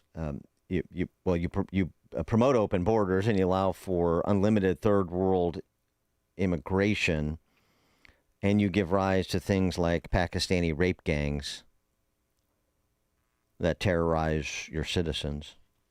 Okay. Interesting. But what we find out is from their own writings, it's a little bit more complicated than that. According to Mark Remley, the lead FBI agent in the case, they did discriminate on who they hated. Writings obtained by the AP and that are circulating online include hateful rhetoric towards Jewish people, Muslims, and Islam, as well as the LGBTQIA2S+++. Black women, black people, women, both political left and right, both express beliefs that white people are being eliminated. One writes about mental health struggles and being rejected by women. Bringing that into it, how interesting. One of the writings that's circulating, everyone is has their own idea of who is to blame for all the wrong in the world. They will say the government, the elite, the rich, the politicians, the 1%, the left, the right, the capitalists, the communists, the Illuminati, the pejorative word for gay people, and the immigrants, and many more. All of them can be traced back to be or caused by one group, the Jews. It's the Jews, it's the Jews, it's the Jews, it's the Jews. And they go on with more anti-Semitic ravings. So will we be hearing from Keir Starmer and the squad, Socialist Spice Girls, and the rest as it pertains to those writings, those motivations for this horrific act that these two domestic terrorists committed? They also talk about Trump and Vance. You hate Trump so much, then kill him. And this time, don't miss. Or better yet, he's already out on his way out. Take out Vance instead. He's best buddies with the CEO of Palantir. And so if he makes it into office, you can be guaranteed that you'll live in real life 1984.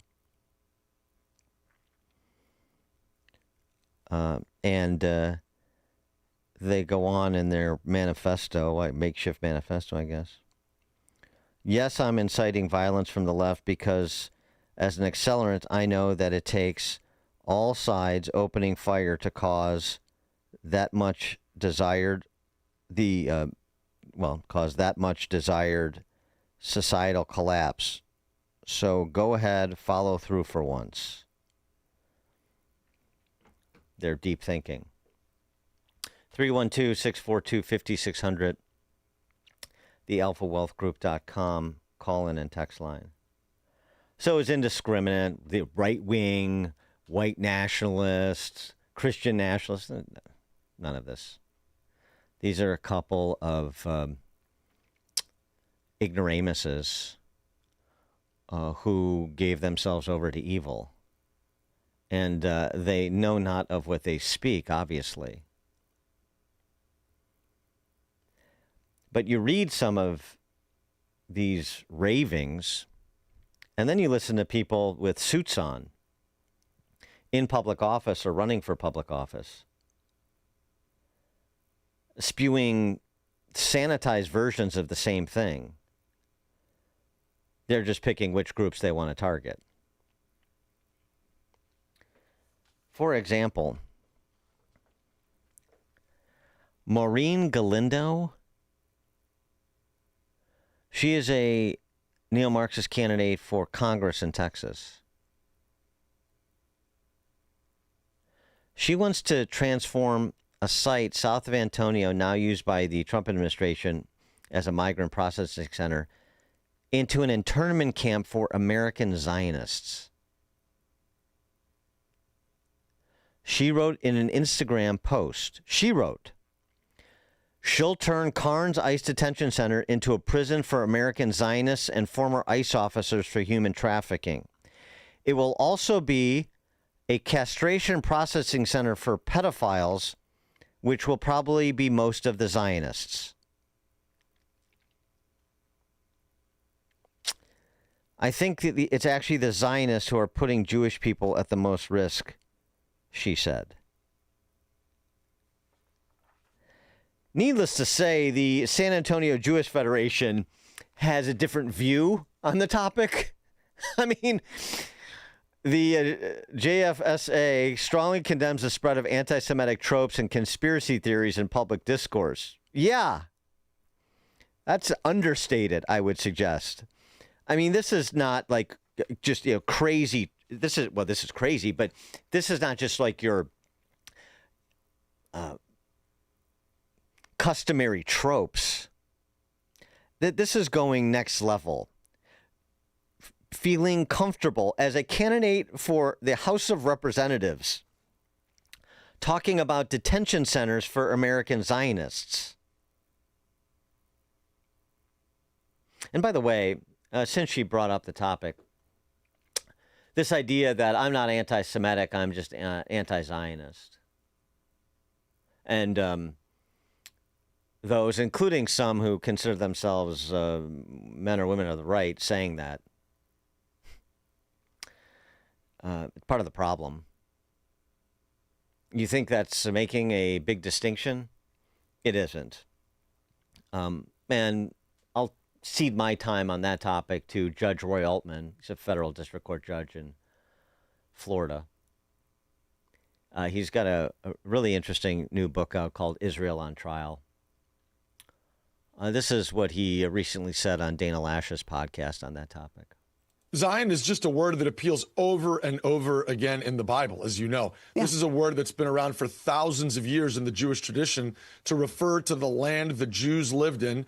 The word is Zion in Hebrew, and actually one of the mountains of Jerusalem, one of the famous hills of Jerusalem, is called Mount Zion, Mount Zion, precisely because that was the place the Jews had lived in. And so Zionism just stands for a very simple proposition. It doesn't stand for the proposition that Jews are better than everybody else, or that Jews are worse than everybody else. It stands for the very common sense proposition that Jews are the same as everybody else, that we have the same rights as other peoples do to live in our ancestral homeland. And so it's very bizarre when people say they're anti-Zionists and claim at the same time not to be anti-Semites. Because what you're saying, if you're an anti-Zionist, is you think that Bulgarians have the right to live in Bulgaria, and Japanese people have the right to live in Japan, and as you said, Irish people have the right to live in Ireland, and maybe you think even Palestinians have the right to live in what they call Palestine, but Jews don't. Jews don't have the same rights as other people do. Well, that's just anti-Semitism, plain and simple, the oldest kind of hatred there is. What we see happening, Roy Altman wrote, what we've seen in the last 20 to 30 years is an American Jewish community and broadly a pro-American and pro-West community in this country that's been understandably and justifiably going about their daily lives, putting food on the table, sending their kids to school, and essentially sleep on this fundamental existential problem that was developing deep in the soul of our society, which was fundamental anti-American, anti-Western, and anti-Jewish. The enemies of the West have worked very hard while we were asleep, while we were complacent, to plant these seeds in our society, especially amongst our younger generation. We didn't do anything about it. We thought at the beginning, it's fringe, it's frivolity, we should just ignore it. And then we saw what a terrible, tragic mistake that was, as our campuses and Western media outlets have been aflame in this, what was once seen as completely frivolous fringe ideology. He recalls a example of this complacency. Back in 2000, when Dennis Ross and Bill Clinton and Yasser Arafat met at Camp David in a negotiation where Israel famously, although they don't know this on college campuses. What do they know on college campuses, actually? A negotiation where Israel famously offered the Palestinians their own state and almost everything they wanted on 98% of the land that they were supposedly requesting. Yasser Arafat came in and he met with Dennis Ross's interlocutor, and this is in Dennis Ross's excellent book on the subject, and he said, why would we agree to half of the land? We own all the land. And the Jewish claim to the land is based on fantasy. They claim there was a Jewish kingdom here and that there was an ancient temple here. There's never been any evidence of any such Jewish kingdom or any ancient temple. That was Yasser Arafat. Dennis Ross cut him off and said, the President of the United States is about to walk in the room, and do not say frivolous things in the presence of the President of the United States, or you will lose all credibility. Again, Dennis Ross representing Bill Clinton. That was the position of a Democratic administration of the President of the United States and his chief interlocutor back in 2000. Fast forward to today, we have seen the fringe, frivolous position that was once completely rejected become fully accepted by the next generation.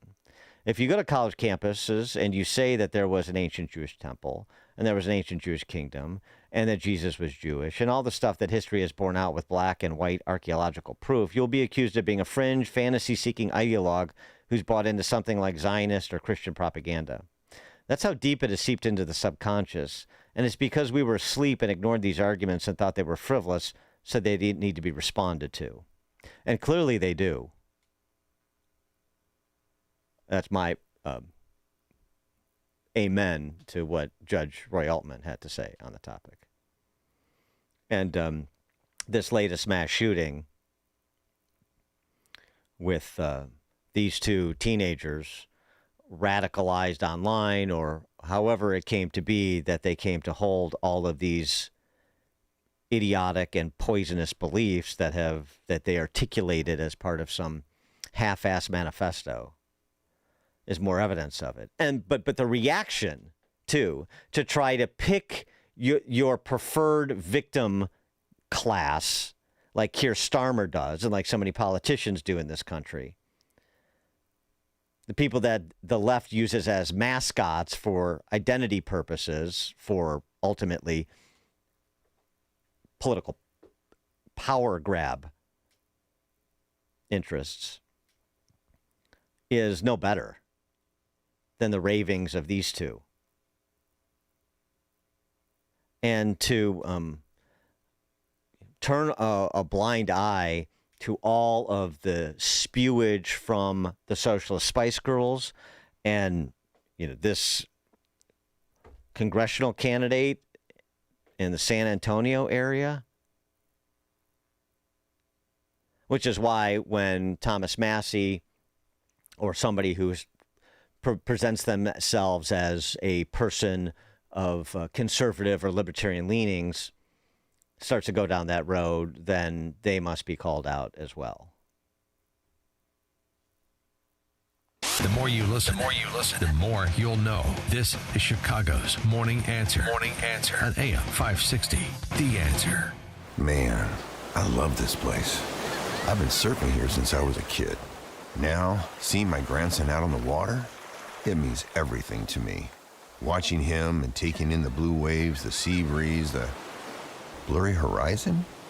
If you have geographic atrophy, or GA, subtle changes in vision could mean it's progressing toward irreversible vision loss. Izervay is proven to slow GA progression and could help preserve your vision for longer, so you may keep seeing the world around you. Izervay, or avacincaptad pegol, is an eye injection. Don't take it if you have an infection or active swelling in or around your eye. Izervay can cause eye infection, retinal detachment, or increased risk of wet AMD. Izervay may cause blood in the white of the eye, blurred vision, or a temporary increase in eye pressure. Do not drive or use machinery until vision has recovered after an eye injection or exam. Ask your retina specialist how you can slow your GA with Izervay. To learn more, call 1-855-IZERVAY or go to izervay.com. Paid for by Astellas Pharma. Hey, it's Jeff from Jeff Buys Your House. When people call us, they're not just selling a house. They're usually dealing with something bigger, a major life change, a family transition, or an overwhelming situation. We recently helped a family in Aurora. Mom needed memory care, and her kids were trying to coordinate everything from out of town. The house was full of 40 years of belongings, and they were completely overwhelmed. They told us they didn't have the time or energy for repairs and a major cleanout. We bought the house as is and gave them the time they needed to take what mattered. Family photos, heirlooms, whatever they wanted. And we handled the rest. After closing, they sent us a note. You gave us time to grieve, not just sell a house.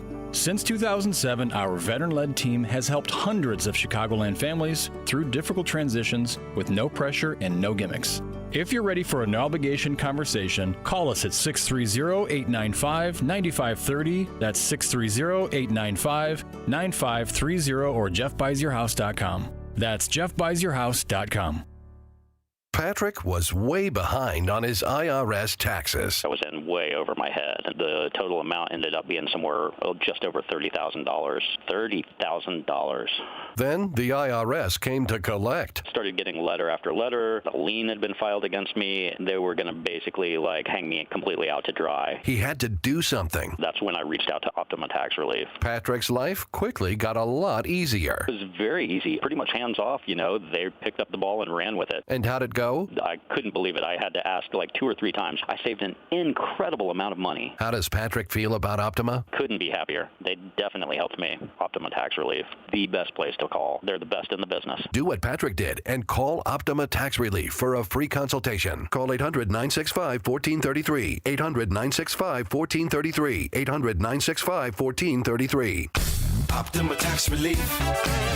Testimonial from an actual client. Some restrictions apply. For complete details, please visit OptimaTaxRelief.com. Well, we decided to develop our own mattress line I think, purely from a quality standpoint again. We wanted to go the opposite way the industry was going. The industry was cheapening things, and we didn't believe in that. Ben and Arvid Huth, brothers and owners of Penny Mustard Furnishings. The entire mattress industry has gone to one-sided. We still believe, and I know in my heart, that a two-sided is going to last you longer. You can get more comfort out of it. That's the reason that we put higher density foam in the mattresses, is so that they're comfortable for a longer period of time. It goes back to just wanting people to be happy, not now, but 5 years from now, 10 years from now. I want them to look back and say, wow, I bought that a long time ago and I'm still really happy with it. That's true in our mattresses, it's true in our furniture. We don't want you to buy something and 5 years from now, you're like, oh, it's falling apart. 10 years from now, the customer shouldn't have to replace the mattress because it no longer supports them. They can, but they don't have. Right, and that's how we build it. See more at pennymustard.com. 15, 20 years from now, that mattress is still going to have good support. Somebody can still use it. Yes, absolutely. AM 560, The Answer.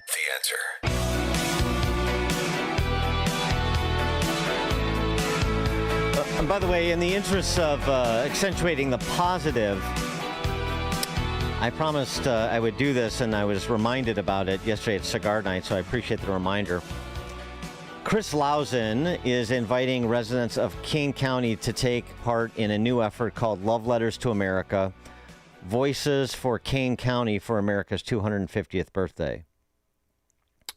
And so, Love Letters to America, Community Storytelling Project, invites people connected to Kane County to reflect on what the country means to them.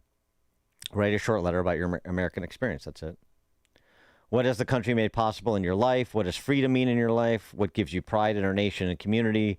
These are the kinds of reflections that often don't get written down, and it's a chance to do that, said Lausen. He's the Kane County treasurer. Former state senator, as everybody in Kane County knows. And so here's the deal. Submit letters of up to 600 words by June 1st, TikTok. From the submissions, 20 letters will be selected and featured publicly as part of a special project reflecting on the wide range of experiences and voices in Kane County. And then a crowdsourced book will be previewed on June 20th and published on July 4th. Yep. So there you go. Lausen.com is where you can go, I guess, to get more information. Yeah, Lausen.com/love letters to America, but Lausen.com, and you can follow the prompts. It's nice. It's nice that we have people in political office that want to celebrate this country, because not every place has that. For example, in California, they have a governor who can't celebrate Independence Day. Not in this time. Gavin Newsom just can't do it. I'm done winning arguments. With all due respect to the niceties, it feels good, but we're going to lose our republic. Again, the founding fathers did not live and die for this moment. I can't celebrate July 4th, the best of Roman Republic and Greek democracy, co-equal branches of government, popular sovereignty, the rule of law, not at the time where it's the rule of Don. That's okay. We'll go ahead and move on with the 250-year celebration without you. What was it? Sparkle Beach Ken meets Patrick Bateman. Is that Besson's formulation on Gavin Newsom? That's a good one. But in Kane County, they'll be celebrating. So Lausen.com if you want to participate in those letters to the American campaign that Chris Lausen is doing. All right, coming up at 6:36, we'll talk to the newly minted chairman of the Illinois Republican Party from DuPage County, Bob Grogan. 6:36. Now we check the headlines with Mike Scott. 53 degrees. It's sunshine this morning in the QC Kinetics newsroom. Democrats and Republicans went to the polls in Georgia Tuesday, choosing their candidates for the November ballot. Fox's Ted Lindner has a review of the night. A crowded field of high-profile candidates is vying to succeed term-limited Governor Brian Kemp, with Burt Jones and Rick Jackson advancing to a runoff in the Republican primary, a race for which more than $125 million has already been spent. The runoff happens June 16th.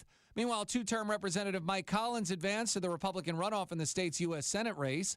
Georgia Republicans are seeking a challenger to Democratic Senator Jon Ossoff. Among Collins' rivals, Representative Buddy Carter has highlighted his conservative record in Congress, while former college football coach Derek Dooley has presented himself as a political outsider. Ted Lindner, Fox News. We'll continue our review of primary results and winners and losers throughout the morning. Coalition of 24 states and Washington, D.C. suing the Trump administration over student loan limits on nursing and some health care degrees. A lawsuit was filed in federal court Tuesday. Minnesota, the first state to ban prediction markets. Governor Tim Walz signing what he called a public safety bill this week, prohibiting online platforms where people can bet money on the outcomes of events.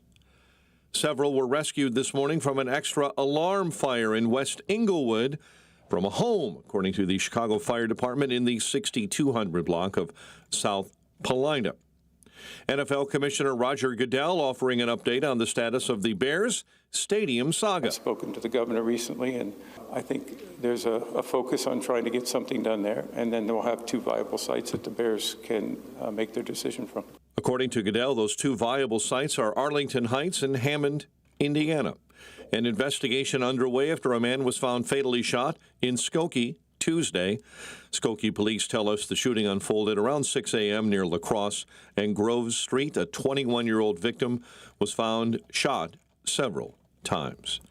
White Sox rally to beat the Mariners 2-1. Brewers 5-2 winners at Wrigley. The News is a service of the AM 560 store. T-shirts, hoodies, and more from your favorite AM 560 brands, including Proft University and the Sean Thompson Show. A check of the roads in 2 minutes on AM 560. Mike Gallagher shares a scary stat. 74% of Americans, including 91% of Republicans and 70% of independents, say the U.S. is winning against Iran. Do you want to know what percentage of Democrats side with Iran? 40%. Nearly half of Democrats are cheering for Iran. Let that sink in. The Mike Gallagher Show. Weekdays at 9 on AM 560. The Answer. Hey, if you're living with joint pain, listen up. I want you to try something different. You don't have to live in pain every day. Have a conversation with my friends at QC Kinetics and tell them I sent you when you do. They offer all-natural regenerative treatments for joint pain. I've seen the results and personally recommend Dr. Caravelli and her team. Stop saying to yourself, this is just how I am now. That's not okay. Get back to the normal you, the one who is active and carefree. QC Kinetics is helping AM 560 listeners with pain from arthritis or injury in their knees, hips, and shoulders. Now they're moving again, golfing and running without surgery or long recovery. The science is real. The treatments are natural. Your body knows how to heal. QC Kinetics will show you how without surgery. Don't watch summer pass you by again, stuck on your couch, afraid to move. Take action today. Schedule an appointment right now. Consultations are free. Call 312-827-6261. That number again, 312-827-6261. Call QC Kinetics at 312-827-6261. Did you know most remodeling mishaps start before construction even begins? Here's something else you should know. At Forever Remodeling, we do things differently.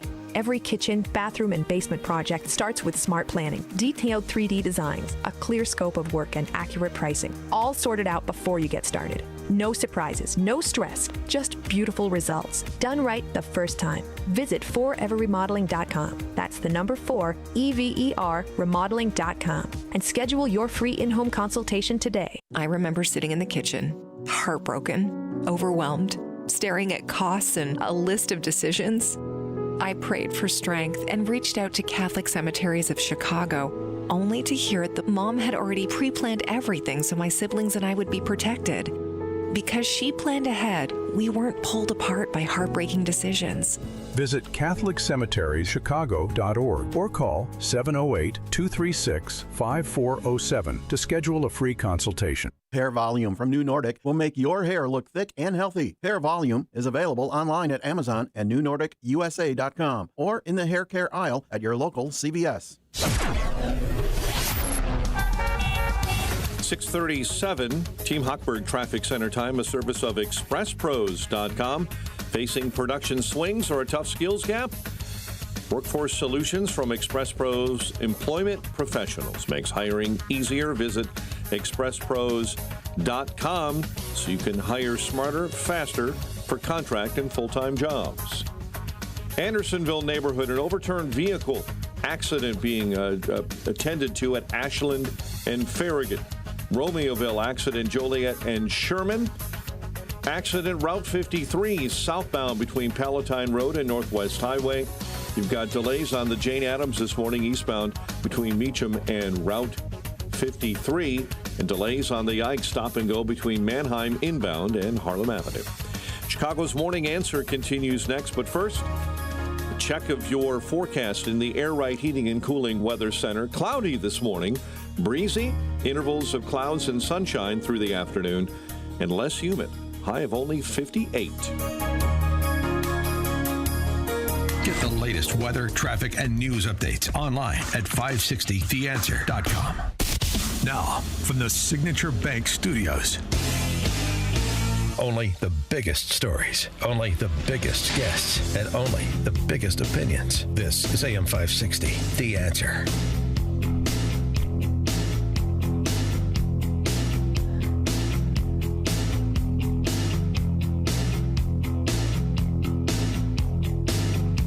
Top of the morning, Dan Proft here, and there's a new head of the Illinois Republican Party, Bob Grogan, former DuPage County auditor. He was the DuPage County auditor from 2008 to 2020. He's a CPA. He's like a real financial professional. Imagine that. lifelong DuPager. I've known Bob a long time. I'm interested in his chairmanship. I think if you don't know Bob, I mean, he's run for statewide office too, so I'm sure a lot of Republican primary voters remember meeting him on the trail over the years. But the thing I like about Bob, seeing him over time, is I think he's a risk taker. I think he's like a very creative thinker. And for an accountant, he's actually quite entertaining. He's got a good sense of humor. He's like properly glib to be a good communicator in the political realm, which the chairman of the Republican Party should be a good communicator. We haven't had great ones in recent memory. So maybe Bob Grogan can help to do something nobody's been able to do for, I don't know, the last couple of decades, which is restore the Republican Party to relevancy in the conversation. Let's get his thoughts, see what he has in mind. Illinois Republican Party State Chairman Bob Grogan. Bob, thanks for being with us. Appreciate it. Thank you. I think I'm going to add glib to my tagline. You should. You should. And you should also add pretty good personality for an accountant. You know, I mean, it's a low bar, Right. but, you know. That's true. That's true. When I talk to people, I don't actually stare at their shoes. All right. So why did you want to do this, and what do you have planned? Well, I wanted to do it because I'm not a sane individual. Not enough of my good friends called me to advise me not to do it. I was actually approached by lots of folks to think about doing it. I'm not like Roland Burris, where I needed another thing to put on my sarcophagus as an achievement. Or See, this is what I'm talking about. Don't use it all here. Save some of it. All right, go ahead. And so, like, people approached me, and honestly, I was personally looking for somebody else to go and fill the role. And then when I looked around and I said, well, I think I'll do a better job than the other names that were mentioned. Mm-hmm. And, when you're in the public service, mindset, if you're the person you need to step up, then you do. And I mean, to me, and I'm not asking you to be critical of Republicans past or present, but the party just needs sort of an attitude adjustment first and foremost, if you're going to be able to sort of pitch donors and just rank and file Republican primary voters, chairmen and committeemen up and down the line. Needs an attitude adjustment that is just more aggressive, more risk-taking, not aggressive in like in an angry way, but just risk-taking, being ever present on the salient public policy issues of the day, from public safety to economic vitality. And if we're being honest with ourselves, at least from my perspective, we've been largely AWOL for a long time. Yeah, we need to be louder and clearer with what we have to offer, and every single line item on the list of priorities for every family. We are better than the Democrats, and we need to be better about saying it, and we need to communicate in ways that people actually listen. I mean, you know this, Dan. 30 years ago, you were either in people's mailboxes, you were on their TV if you had money, or you were ringing their doorbell. That was it. That was the only way people got their information. And now you got to be on 47 different apps that I don't even understand. My kids have to explain. And it's in like these little tiny sound bites, and which, you've always been quite good at. And it's just something that we actually, if people actually hear us, then we will win. And it's a matter of getting them to listen and getting us to actually speak. When you think about even the short term, I mean, it's sort of thrown right into the fire here with 6 months before an election, a statewide election in Illinois. What do you hope to accomplish even between now and November? I mean, realistically, we don't need pie in the sky stuff, but I mean, there are things you want to start moving the flag, and how do you conceive of starting to do that? Well, I think it's a couple. Somebody asked me during the interview process, which was an amazing thing to go through. They were asking what are my top 3 priorities? And unfortunately, there's 20, and they all have to be done all at once. You just have to sort of triage them. But I think that one thing we have to do is we actually have to understand that it's the Democrats that need to actually get defeated, not a Republican that I disagree with 10% of the time. As I've been saying lately, fratricide is actually not a campaign strategy that's successful. So we need to actually, realize that we have to move forward on, a united front. There aren't enough Republicans that we can survive being divided. So that's part of it. I think it's also, I'm coming in 6 months, but people have been working at this for years, and some people, been pounding the streets for decades, working at talking to their neighbors. So we're building on all of that, and what we have to do is we have to help them be better. So if everybody that's already in the process gets 5% better, it's like any business, then all of a sudden you're going to be a successful business. You're 5% better than the other guy. And I mean, for example, is there the possibility that there may be races that don't seem particularly competitive now that could become competitive per Jeannie Ives's lawsuit against the worst gerrymandered map in the country? That would be Illinois' map. Have you discussed or thought about the prospect that a remapping in Illinois compelled by the courts could provide opportunities, particularly in Chicagoland? Oh, absolutely. I mean, the thing about the way the redistricting efforts, have worked in Illinois in particular, it's kind of like if you ever played a pickup game of basketball and you're playing against some guy that maybe played, in college, and you're like, oh, I'm going to have a tough time here. And then he says, let's play make it, take it. Right. So all of a sudden, like every time he makes a basket, he gets the ball back. And that's the way the remap stuff has worked for us. They have the power to just reinforce keeping the power. Now, remapping is a long-term strategy. We probably have the worst map, most gerrymandered map in the whole country. I don't think remap is our campaign strategy for this November because the courts are notoriously slow, and they should be. They should be deliberative and not impulsive. I think some of the impulsive liberal judges have gotten us in trouble in the past. So I appreciate, that what Jeannie's done there. I think that it's time for that reset. I'd love to have, districts that are competitive. Because here's the thing is Madigan, he's in jail now. Wish him best in the showers and things. Yeah. But so here's the thing is he always said the best way to win an election is you choose your opponent, right? And so that's what they've been doing is they basically set the game before a single ballot is cast. And if we can get back to actually making the voters matter, then I think we have a fighting chance. Yeah, the best way to win an election is to choose your electorate, not your opponent. They've been doing both. Yeah, right. Right. But there's still this problem, right? And sort of the Pritzker and Brandon Johnson, JB and BJ, and the scourge that they are.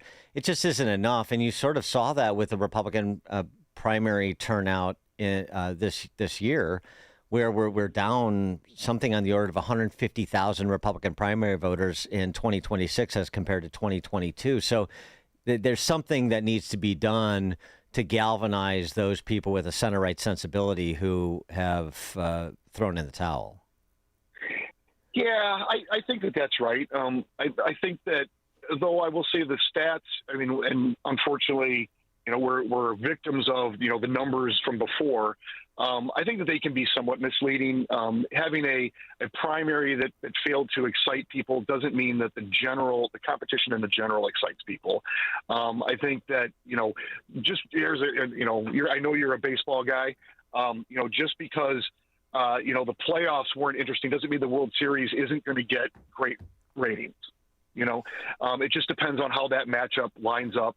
And I think that, there's such a stark difference. And I think that on our side, people are invested on, torpedoing JB's, presidential aspirations.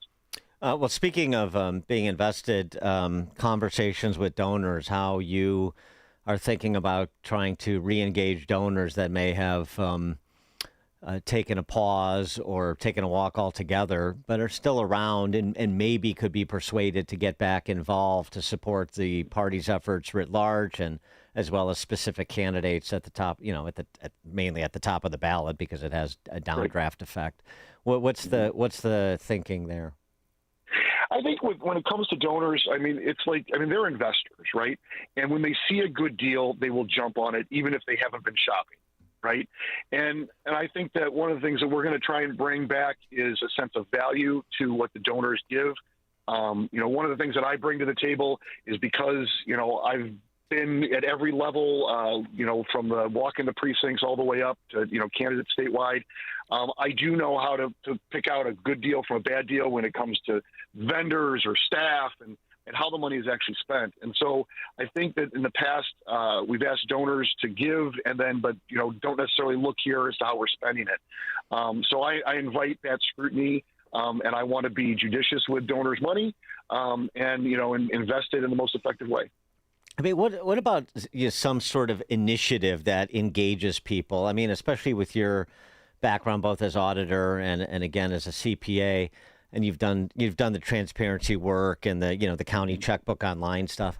But what about initiating something on the order of a Nick Shirley citizen journalist investigative operation to do in Illinois what we see happening around the country by Nick Shirley and others, looking at benefits fraud here and trying to amplify that issue and draft off of what's going on in the country writ large, including with J.D. Vance's anti-fraud task force. Something like that gets people paying attention, that gets people engaged, that maybe encourages people to take the initiative that we see being taken in other states. I think that's a great idea. I mean, I've often thought, this is a little bit further down the calendar, but I've often thought that what we really need is, we need every person that walks into the polling place looking for fraud, for instance, and then as soon as that happens, they walk out of the polling place and they're turning the camera around on their phone and they're talking about the fraud they just saw. And, I think that, that kind of stuff can have a chilling effect. I mean, the best way to sanitize things is to shine light on it. And that's the fraud, that's coming out of government. It's fraud on election day. And I think that yes, I mean, the wisdom of the masses, as William F. Buckley would say, the first 435 names in the New York phone book is probably collectively more wise than the 435 members of Congress. So I think you do want those citizen investigators and out there looking and snooping into everything. And also too, I mean, just in terms of constituencies, you have to show up when people need you, and so I think about Joe Abraham. I think about the Gorman family. You think about the people who have been victimized by the public policies from the Safety Act to the sanctuary state. You think about Bethany McGee on that CTA train. There's so many of these stories that are well known and are told, but they get, but people move on. And, and there just needs to be, it seems to me, more institutional memory that the Republican Party exhibits to make sure that these issues and the people who've been victimized by terrible public policy are remembered, and that they frame how people think about the candidates they select. Yeah, the Safety Act tragedies and such are probably the most disturbing thing. I think that it doesn't matter how much liberal indoctrination you got in college and how woke you have become. I think that they tell themselves inside their soul they still don't want the murderer to live next door. And I think that is probably one of the most resonating issues that we have. That and from an economic standpoint or from a lifestyle standpoint, this BUILD Act, which is just again, if people actually understand it. First off, they're not even going to believe it because it's so ludicrous, right? I was thinking the other day that, the only success prior to this that JB's ever tried to do as far as lowering the value of a home is taking a toilet out of his own, right?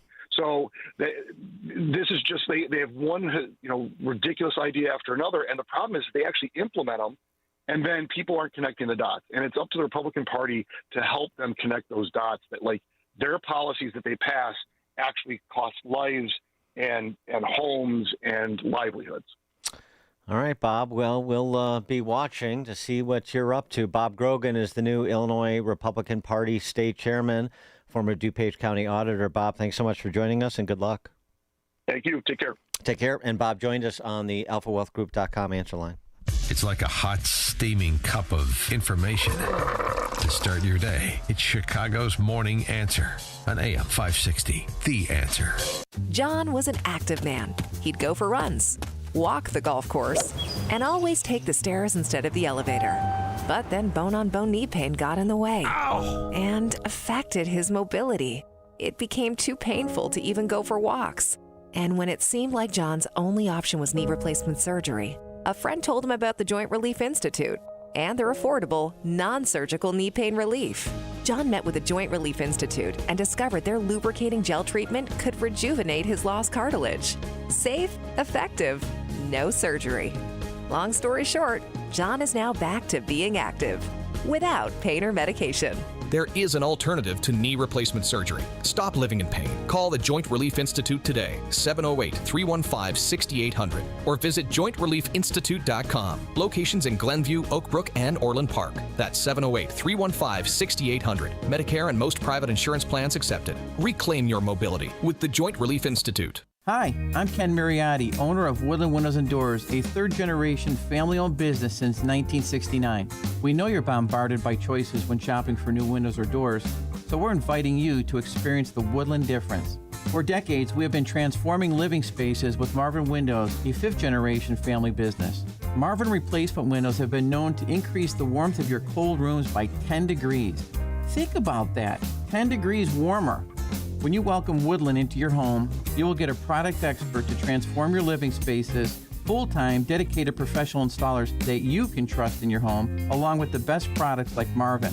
These are the reasons we're proud of our 5-star reviews and family legacy. No gimmicks, no pressure, and upfront pricing are why Woodland Windows and Doors is your trusted window and door expert in Chicagoland. Visit woodlandwindows.com to book your free in-home expert consultation. That's woodlandwindows.com, or stop by our showroom at the corner of Lake and Geary in Roselle. Let Cole Digital turn your outdoor space into the ultimate entertainment setup. With a 75-inch SunBright outdoor TV that can stay out year-round and great sound throughout. Like planter speakers on the patio, high-quality rock speakers that blend right into your landscape, or bronze garden speakers that blend into the environment. Our technicians will dig a hole and install an in-ground subwoofer for incredible bass and the best in sound quality. We also install outdoor rated access points for Wi-Fi coverage throughout your yard, and cameras that let you keep an eye on everything with motion-activated recording. Tour our Cole Digital Design Center, 15,000 square feet of audio, video, and great design ideas. Cole Digital is family-owned by conservatives that share your values, and we're based right in Frankfurt. Visit Cole Digital today and schedule your consultation. ColeDigital.com. That's KOLE digital.com, or call 815-469-2000, and we'll bring the showroom to you. 815-469-2000.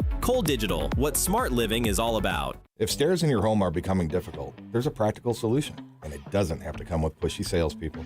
Access provides dependable stair lifts designed to help you stay safely in the home you love. No gimmicks, no overselling, just honest guidance, quality equipment, and professional local installation. We'll explain your options, work within your budget, and let you decide what's right at your pace. For a straightforward, no pressure, free in-home consultation, call 630-616-6249 or visit allaboutaccess.com. AM 560, The Answer.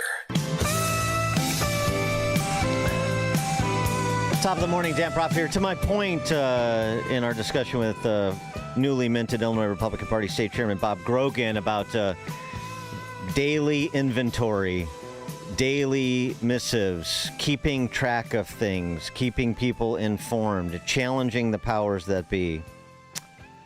Gosh, I hope these two guys don't wind up being members of the 8%. You know, the 8% of violent criminals that are on electronic monitoring that the Cook County Chief Judge's Office doesn't know where they are. That 8%. They're very proud that their missing rate is only 8%, which right now is about 245 people out of 3,000. 245 people who largely are convicted criminals of, convicted for violent crimes and are on electronic monitoring on felony charges. Chicago man on electronic monitoring for a pending Cook County gun case is now charged with selling 5 guns to undercover federal informants while he was wearing his ankle monitor. While he was wearing it. He didn't even bother to take it, to cut it off. What's the difference? A Chicago man accused of smoking a cannabis cigar on a CTA Redline platform. Hey, what's the big deal? Oh, that's right. The no burning people alive, that's not, no signs there. But the one thing they will not stand is smoking, even though it's a cottage industry, cannabis here, part of our mob economy. Chicago man accused of smoking a cannabis cigar on a CTA Red platform ended up under arrest and facing felony charges after officers found a loaded handgun in his waistband. Oops. He appeared before the county's most lenient pretrial detention judge, who rejected state's attorney's efforts to keep him in jail. So he's out. Gosh, why were the state's attorneys so adamant about keeping him behind bars pending trial? And what did Eileen Burke did after this judge rejected it? Did she appeal? Are we getting as aggressive as we should be with respect to judges, lenient judges? These are the kind of questions that should be asked far and wide, including by those in what is supposed to be the opposition party.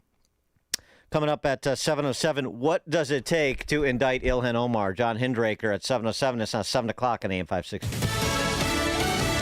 President Trump takes down another fellow Republican he doesn't like.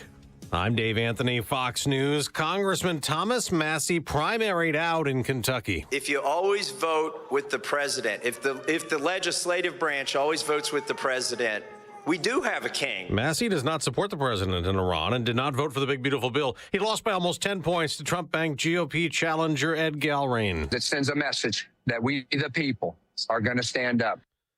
Now, also, Fox's Madeline Rivera reports. President Trump, though, did not put his thumb on the scale in the Georgia Senate primary. Congressman Mike Collins and Derek Dooley will compete again in the runoff next month as Republicans try to unseat Democratic Senator John Ossoff. Now in Texas, the president's backing Ken Paxton in next week's Republican runoff. Senator John Cornyn's challenger. Days after another GOP senator the president wanted ousted in Louisiana, Bill Cassidy, lost his primary. And Cassidy joined a few other Republicans and most Democrats backing a war powers resolution in the Senate, voting to allow it to proceed toward a final vote attempting to limit the president's military actions in Iran. Now, Vice President Vance says, despite delaying resuming bombing Iran to let nuclear talks continue. We're locked and loaded. We don't want to go down that pathway, but the president is willing and able to go down that pathway if we have to. We're learning more about President Trump dropping his $10 billion lawsuit against the IRS over leaked tax returns. Fox's Jared Halpern at the White House. The U.S. government is dropping tax claims against President Trump, his sons, and the Trump Organization.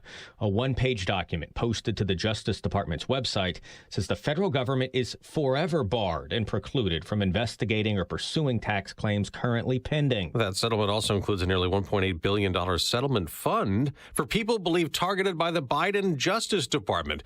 Democrats are angry about that, and they say it's President Trump weaponizing the DOJ. America's listening to Fox News. 52 degrees, mostly sunny skies in Chicago on AM 560, The Answer. I'm Mike Scott in the QC Kinetics newsroom. Our top story on WIND Chicago. Several were rescued from an extra alarm fire in a West Englewood home early this morning. The fire broke out early in the 6200 block of South Paulina.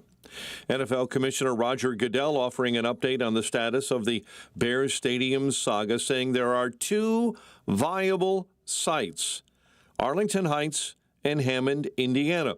The governor reacted to the NFL commissioner yesterday in Bloomington. We have a deal on the table with the Bears that works for the Bears and works for the taxpayers. We'll see whether the Senate is able to pass something. I think they will. Chicago aldermen are planning to spend more tax increment financing dollars on the city's public schools, even though CPS employees owe the city more than $4 million. City Council Finance Committee approved a motion Monday to provide $5 million in TIF funds for a Southside school.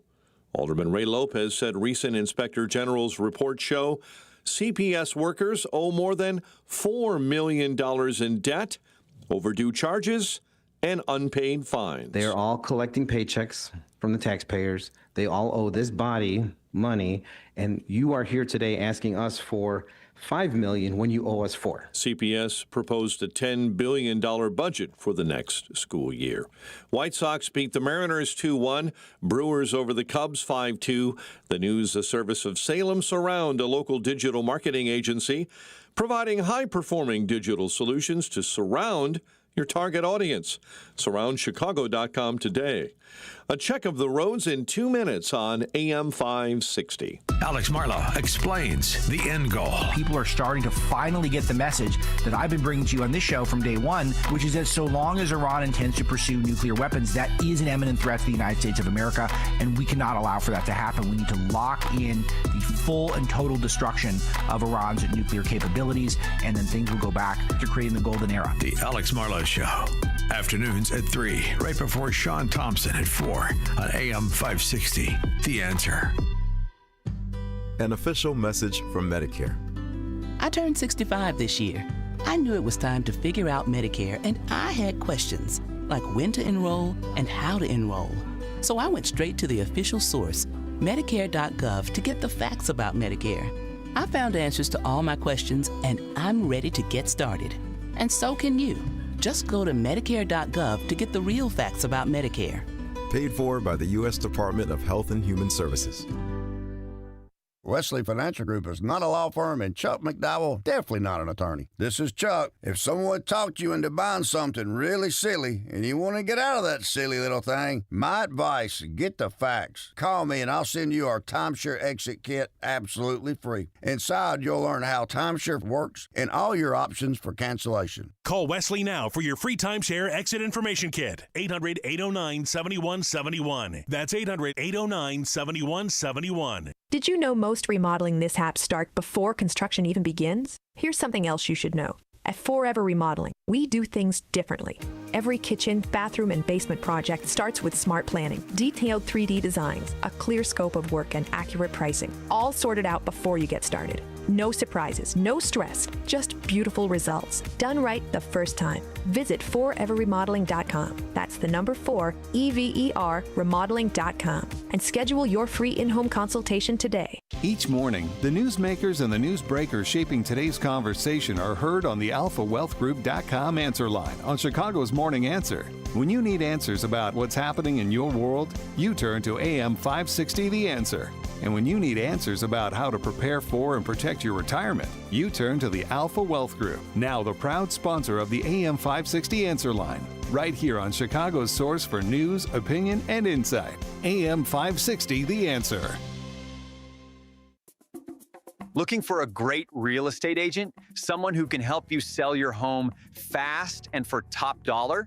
Go to Ready.com, REDY.com. Because on Ready, agents will pay you just for the opportunity to sell your home. Yeah, on Ready, agents will pay you for your listing. Thousands of dollars up front just for a chance to sell your home. And it's easy. Just go to Ready.com, enter your address, and when you want to sell. In just 48 hours, the best local agents are competing on Ready to be your agent with cash offers up front just to win your business. Hey, your listing is valuable. Don't give it away. Make those agents earn it. Get paid to pick your real estate agent. Go to Ready.com or call 800-885-REDY. 800-885-READY. 707. Just want to give you an update on a story we told you about earlier in this newscast. Chicago Fire updating the situation in the 6200 block of South Paulina Avenue. 6 have been critically hurt in that fire this morning. 3 of them children, all transported to Comer Children's Hospital. And on the south side, Coles between 80th and 79th, report of another structure fire and a major structure fire. Water being poured on the south side of Chicago. Coles between Lakeshore Drive, 79th between Coles and Lakeshore Drive. Route 53, an earlier accident gumming up the works southbound between Dundee and Northwest Highway. Things are also slow, stop and go northbound on Lakeshore Drive between 18th and Monroe, and delays stop and go inbound on I-57 111th and the Ryan Merge. Chicago's Morning Answer continues next. Now a check of your forecast in the Air Right Heating and Cooling Weather Center. Today, expect cloudy skies in the morning, transitioning to a mix of clouds and sunshine in the afternoon with a breeze picking up. It'll be less humid with a high of 58. Tonight will be partly cloudy with a low of 47. Tomorrow will be cool with a blend of clouds and sun, reaching a high of 61. I'm meteorologist Jason Caterina on AM 560, The Answer. Get the latest weather, traffic, and news updates online at 560theanswer.com. Now, from the Signature Bank Studios. This is Chicago's Morning Answer with Dan Proft on AM 560. The Answer.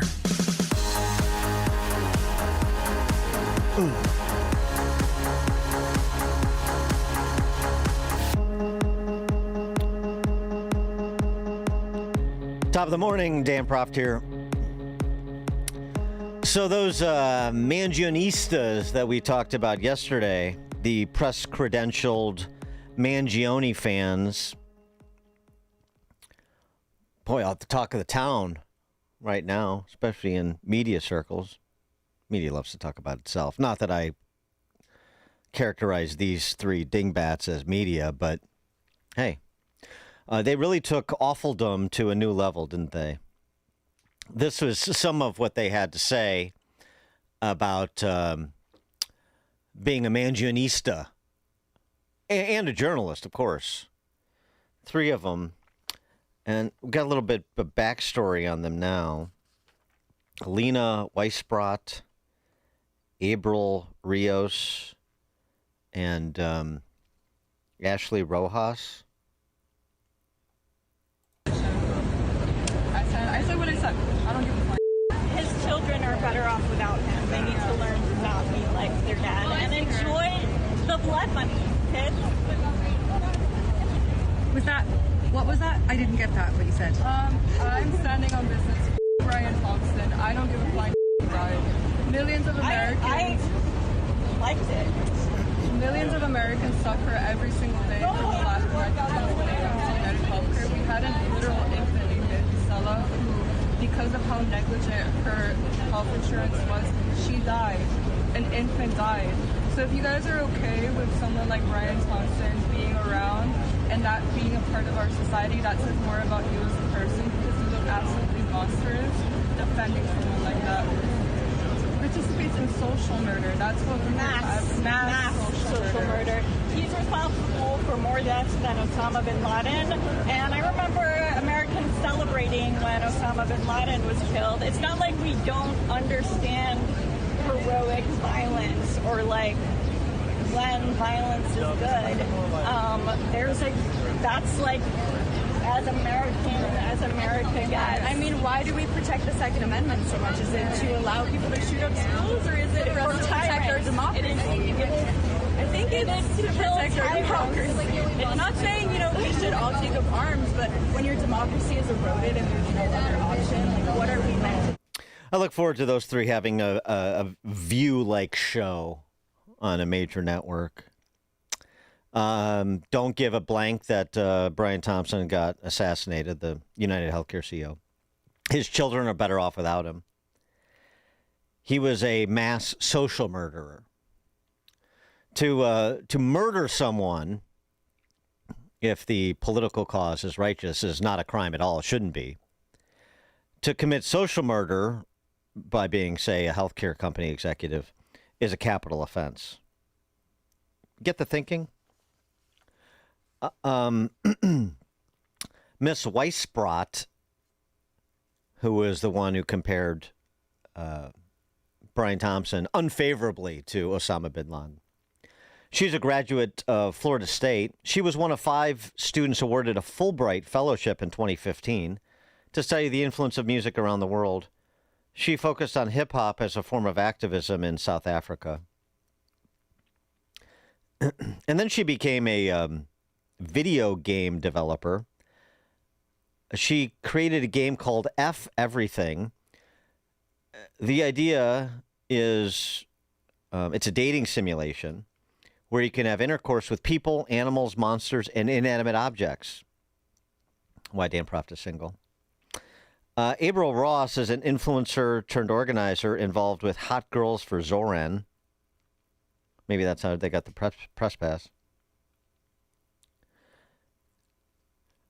She's affiliated with a digital marketing firm and consulting firm in New York, whose clients include Care Action. Of course. Care. Of course. Those are your credentialed members of the Manionista, credentialed Manionistas, part of the legitimate press corps. I'll tell you what's hilarious about this.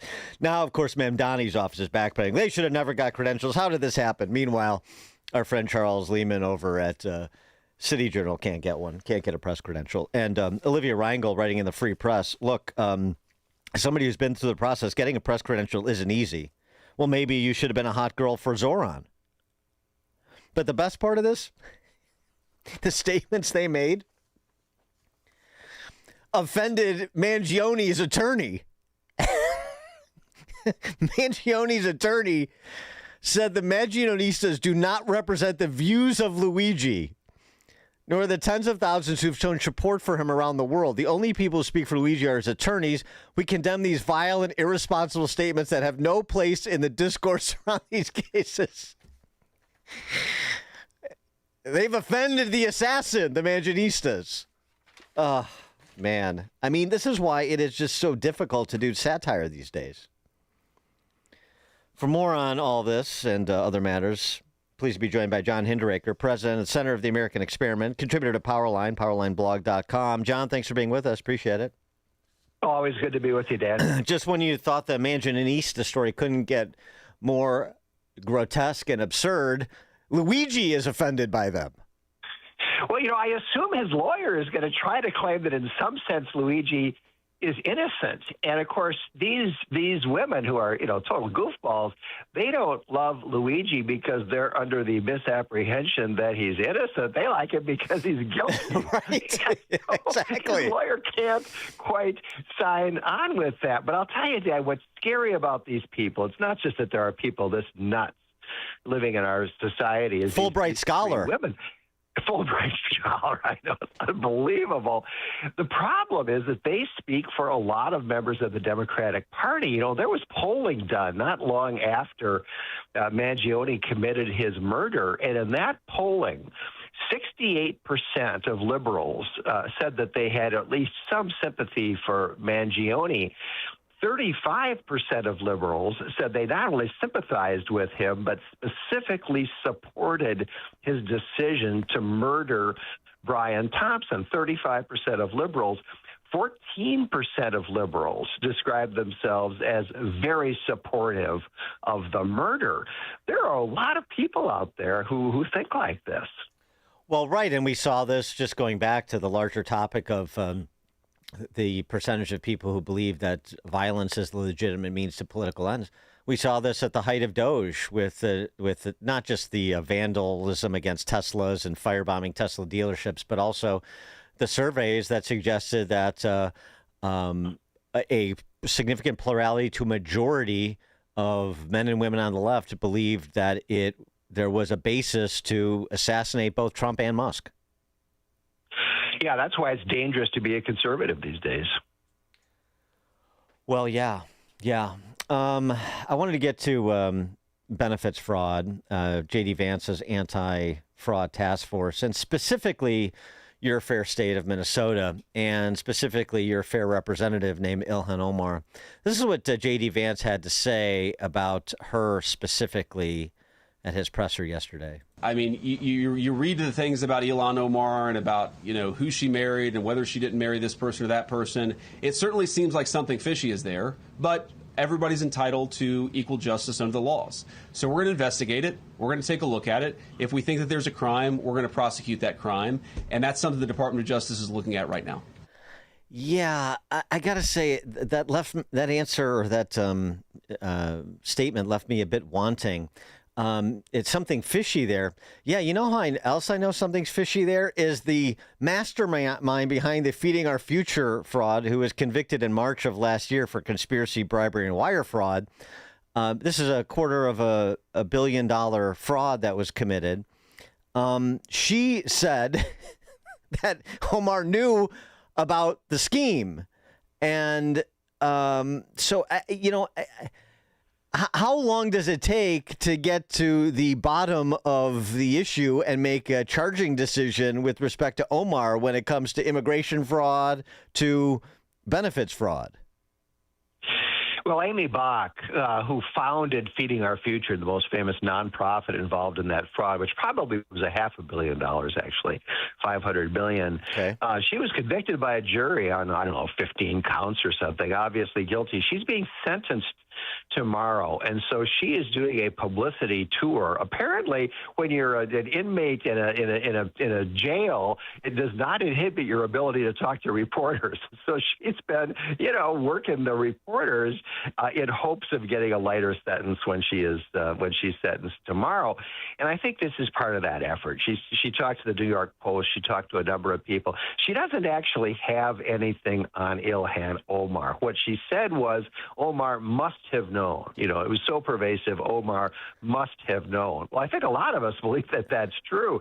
And what we do know is that Omar was the moving force behind the legislative change that allowed this whole system during COVID of signing up nonprofits to feed free meals to children, ostensibly poor children. But I mean, as it turned out, there were no children, rich or poor. Right. But Omar was behind that legislation, and that legislation is what enabled this massive fraud in Minnesota, and I'm sure in many other states. So far, there isn't any specific evidence of her taking a bribe, for example, So did she know about it? I'm sure she did. She was very closely connected to the Safari restaurant, whose several people associated with that restaurant have now been convicted and are in prison. She had a victory party when she got elected to the House at the Safari restaurant, one of the biggest fraud outlets in the Feeding Our Future scandal. And so, you can make a logical inference that she had a pretty good idea what was going on, but so far, nobody has come up with any hard evidence of involvement on her part. The marrying her brother is a very weird deal. She came here when she was 12 years old from Kenya, originally from Somalia. And she came here under false pretenses. Part of her family went to London. Part of her family came to the U.S. She's not really an Omar. She's really an Elmi. But she was 12, and so, we can't go back there. And now she's an American citizen, of course, so it's too late to try to do anything about that. Why did she marry her brother? Love? Her actual husband and her brother lived together for a while. Nice. And the father sent the brother to America because he was unhappy with the crowd the brother was hanging out with. We now understand why. He'd fallen in with a gay crowd, and he was last seen living the life of a flamboyant homosexual in Africa. So there was apparently some fraudulent purpose in that marriage. It may have been the brother's immigration status. It may have been something as simple as wanting to get subsidized housing at North Dakota State University, where I think all three of them attended, Omar, her real husband, and her brother. So, but all that is quite a few years in the past. And, she's a slippery character. Honestly, I'm not that surprised that it's hard to pin anything in particular on her. Has Netflix decided to option that story for a sitcom yet? Are you aware, by any chance? Here's the thing. There's so much more. There's so much more, Dad. I mean, in her own disclosures, going from a net worth, I think it was less than $100,000. Yeah, to $30 million, and then it was back and forth. Million. Yeah. And then she says, "Oh, that was an accounting mistake by my accountant," and now she's back under $100,000. I mean, you can't make this stuff up. Well, but so here's the thing. Give me, you're closer to it than I am, of course. What is your assessment of the job the U.S. Attorney's Office in Minnesota is doing? Because here's the thing. For Vance's anti-fraud task force to work, it's not going to be because he gets help from people like Tim Walz and Keith Ellison. It's going to be whistleblowers at the Department of Human Services in Minnesota working with federal prosecutors to put these cases together, or at least flesh them out. And then the prosecutor is going to have to provide some, I think, unified theory of what she thinks happened with respect to this, estimated $9 billion worth of benefits fraud in Minnesota. Otherwise, people are going to look at this, and this J.D. Vance's political future is on the line here too. People are going to look at this and say, no matter what we do, we put the Vice President of the United States in charge of this. We have all of these Trump appointed and confirmed U.S. attorneys, and we still can't identify anybody other than mid-level and low-level scams, fraudsters. We still can never get to the power structure. We can never get any of the principles and hold them accountable. And if we can't do it in a place like Minnesota, with seemingly mountains of circumstantial evidence that I presume will also lead to some tangible evidence, or California with Nick Shirley, wandering around buildings with all these empty hospice centers and so forth, then we just throw up our hands, we give up. Well, the U.S. Attorney's Office in Minnesota has done a tremendous job. They've indicted around 80 people in the Feeding Our Future scandal. They've tried 2 cases, gotten convictions. They've got many guilty pleas. Joe Thompson, the assistant U.S. attorney who ran all those prosecutions, has left that office now, but they are under the new U.S. attorney appointed by Trump, my friend Dan Rosen. They are pursuing broader investigations into way more programs. The search warrants are now being executed in those frauds, and I believe we're going to see a whole new rounds of indictments in 14 Medicaid programs. And Joe Thompson, before he left, said that at least half of all of the spending in those programs he believed was fraud. So out of $18 billion, he said at least half of it, $9 billion, was fraud. So those prosecutions are coming soon, and I think we'll see the first indictments within the first week or two. So the U.S. Attorney's Office here has done an excellent job, and I think there's no reason to assume that won't happen around the country, particularly now that Trump is appointing the U.S. attorneys. I mean, California is probably the big one, right? There's probably more fraud just because the state is so big, and so corrupt. And so we'll see what happens. But I mean, if their U.S. attorneys do as good a job as the ones here in Minnesota, there's going to be hundreds and hundreds of prosecutions and convictions. Well, I mean, I just go back to, the information that was circulating. And again, you would be able to distill this, that the whistleblower said they were anonymous, but they said that Tim Walz or people close to him knew that they were apprised. And so there have to be people that the feds can get to talk to and to provide the roadmap, and perhaps to substantiate that could be substantiated with communications and so forth. And I just wonder if what you're talking about is forthcoming, what you anticipate. Do you think it's going to involve any high-profile named individuals, elected officials, that sort of that level of authority? Well, we'll see. Honestly, Dan, I doubt it. Okay, did Tim Walz know that this money is going out to anybody that asked for a check? At some level, I'm sure that he did, but there is zero evidence of him taking bribes or doing anything else that would be a crime. Presiding over programs that are wasteful and incompetent and riddled with fraud, I don't know that No, I understand. is a crime. Yeah. Now, my organization obtained and released a tape recording of Keith Ellison, the Attorney General, meeting with Feeding Our Future people, including some fraudsters who were complaining to him that the Department of Education was starting to crack down on them. This is just shortly before the first FBI search warrants got executed. And on this tape recording, Keith Ellison says, "I'm here to help. Let's go after these guys. This is stupid, piddly stuff," etc.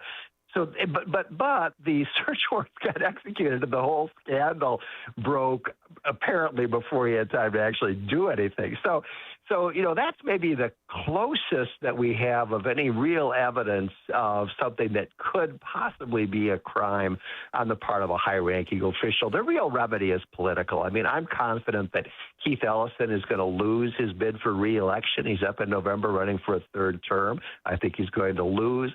Tim Walz, the National Democrats pulled him out of the race. He had announced for a third term, and they sent Amy Klobuchar to tell him your career is over. and they twisted Amy Klobuchar's arm to come back to Minnesota and run for governor, which she's doing. So, I think the ultimate remedy here is probably going to turn out to be political and not criminal. John Hinderaker, president of the Center of the American Experiment, contributor to Powerline, powerlineblog.com. John, thank you as always. Appreciate it. Great to be with you, Dan. You too. And John joined us on the alphawealthgroup.com answer line. There's only one radio show in Chicago talking about today's biggest stories and telling you what they really mean. That show is this one, Chicago's Morning Answer on AM 560, The Answer.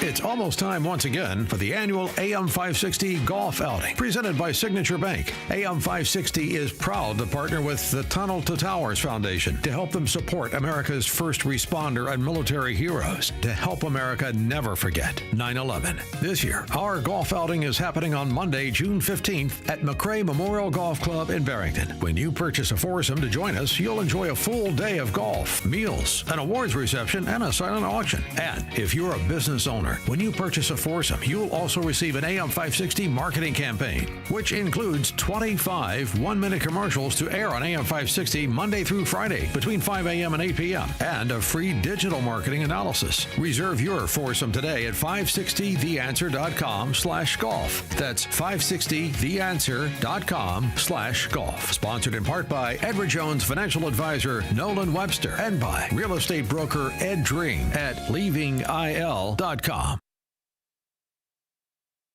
The following advertisement includes a celebrity impersonation. The summer heat in Chicagoland is no joke. And if your old air conditioner is making funny noises, you may already know it's time for a new unit. Look, your air conditioner, it's a disaster. People are telling me it's the worst ever. Don't sweat it. Literally. When it comes to cooling your home, Air Right Heating and Cooling does it the best. And they love our country. Beautiful people. Rebates are still available. Financing is flexible. And at Air Right, installations are smooth and professional with no surprises. It's beautiful. Some people say it's the coolest air anyone's ever felt. I don't know. That's just what they're saying. It's doing an incredible job. Really tremendous. Plus, tell them AM 560 sent you, and Air Right will give you $56 off any service. Visit Air Right Heating and Cooling today at AIR-RITE.com. Again, that's AIR-RITE.com.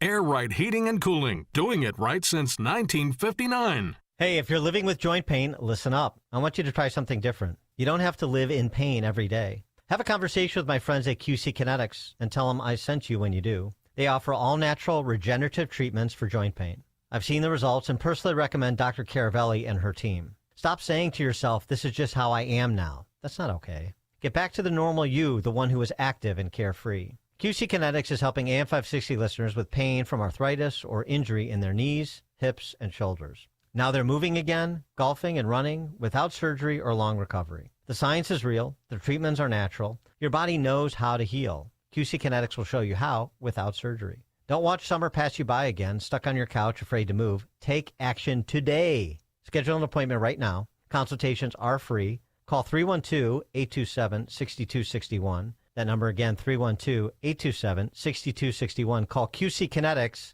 at 312-827-6261.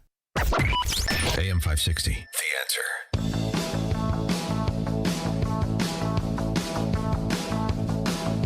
Coming up at 7:37, All Matters Economic with Steve Moore, our weekly conversation with economist Steve Moore. Now we check the headlines with Mike Scott. 53 degrees in Chicago.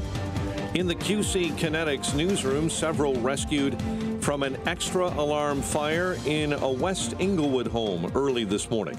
Chicago Fire says the blaze broke out in a home in the 6200 block of South Paulina. Fire investigators now say 6 were critically hurt, 3 children, all transported to Comer Children's Hospital. A candidate endorsed by President Trump has defeated a Kentucky Republican who spoke out against Donald Trump. Congressman Thomas Massie was defeated by nearly 10 percentage points on Tuesday. Also in Kentucky, Charles Booker is projected to win the Democrat primary. I'm humbled. I'm honored. I'm proud to stand for Kentucky. All of us, we need real change, and I just thank God I get to do my part. On the Republican side, Andy Barr projected to win. A Trump-backed candidate came out on top of a crowded field that included former Attorney General Daniel Cameron. Two candidates are projected to advance to a runoff in the Republican primary for a Georgia Senate seat, Mike Collins and Derek Dooley.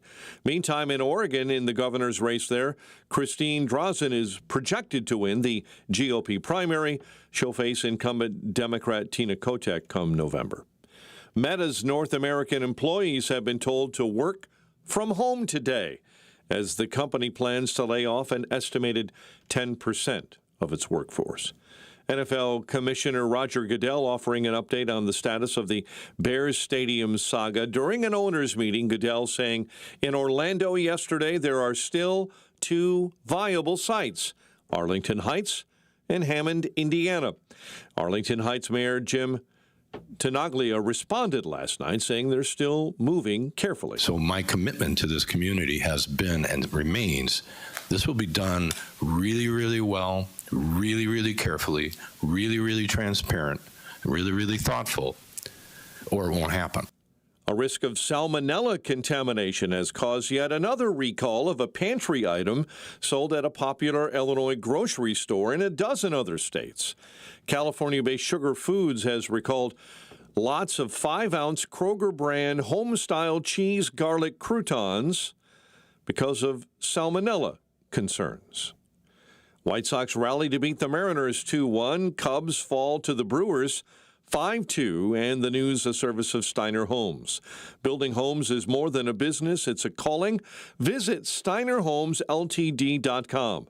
Northwest Indiana's leading home builder, Steiner Homes, love where you live. A check of the roads in 2 minutes on AM 560. Hugh Hewitt sees our education system lacking. American education has failed in a monumental way to instill basic decency, love of country, civic culture, the ability to disagree, basic American common sense. We're all in this together, and that's been shattered. The Hugh Hewitt Show. Afternoons at 2, right before Alex Marlowe at 3 on AM 560. The Answer. This is Seth Leibson for townhall.com.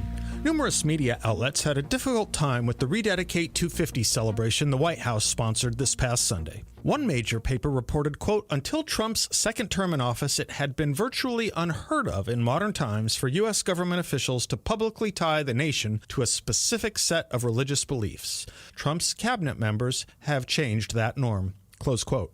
Boy, that phrase, in modern times, is doing a lot of work here. Calls to prayer and thanksgiving may be new to the old media staffed by too many young, but they'd raise no eyebrows from those who actually founded the country, like John Adams, who wrote, quote, the general principles on which the fathers achieved independence were the general principles of Christianity, close quote. We can go on with such language from John Adams to John Kennedy, never mind FDR's D-Day prayer, the largest public prayer in history up to that point. Just now, this country could use exactly what the White House sponsored and a lot less of what the mainstream media is offering.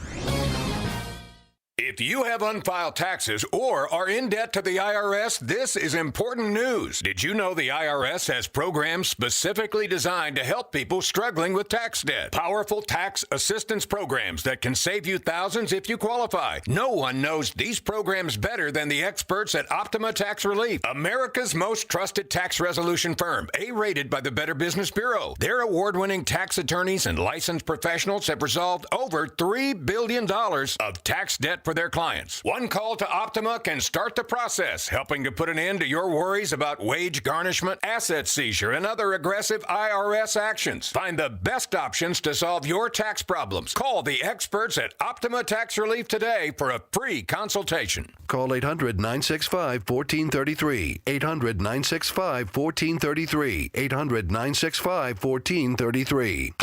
Optima Tax Relief. Some restrictions apply. For complete details, please visit OptimaTaxRelief.com. Giving your liver a spring cleaning is easy with Active Liver from New Nordic. Search for Active Liver by New Nordic on Amazon, CVS, Wegmans, or GNC.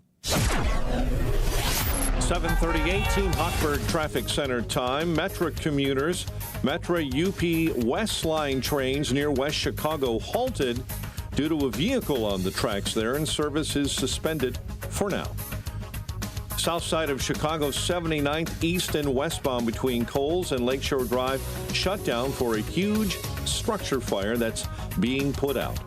Roadwork delays northbound on Route 53 this morning between the Ike and Northwest Highway, and delays on the Jane Addams I-90 between Meacham and Route 53. Traffic, a service of Allstate. Wish you could save on home insurance with Allstate? You could easily save and get quality protection, a win-win. So what are you waiting for? Check Allstate first for a quote today. You're in good hands with Allstate. Chicago's Morning Answer continues next. Now a check of the forecast in the Air Right Heating and Cooling Weather Center. Cloudy and cool today, breezy and less humid, a high of 58. Get the latest weather, traffic, and news updates online at 560theanswer.com. Now, from the Signature Bank Studios. If you're looking for the latest news, insight into what it means, and the sharpest opinion, there's only one station in Chicago where you can turn, and it's this one. We're AM 560, The Answer.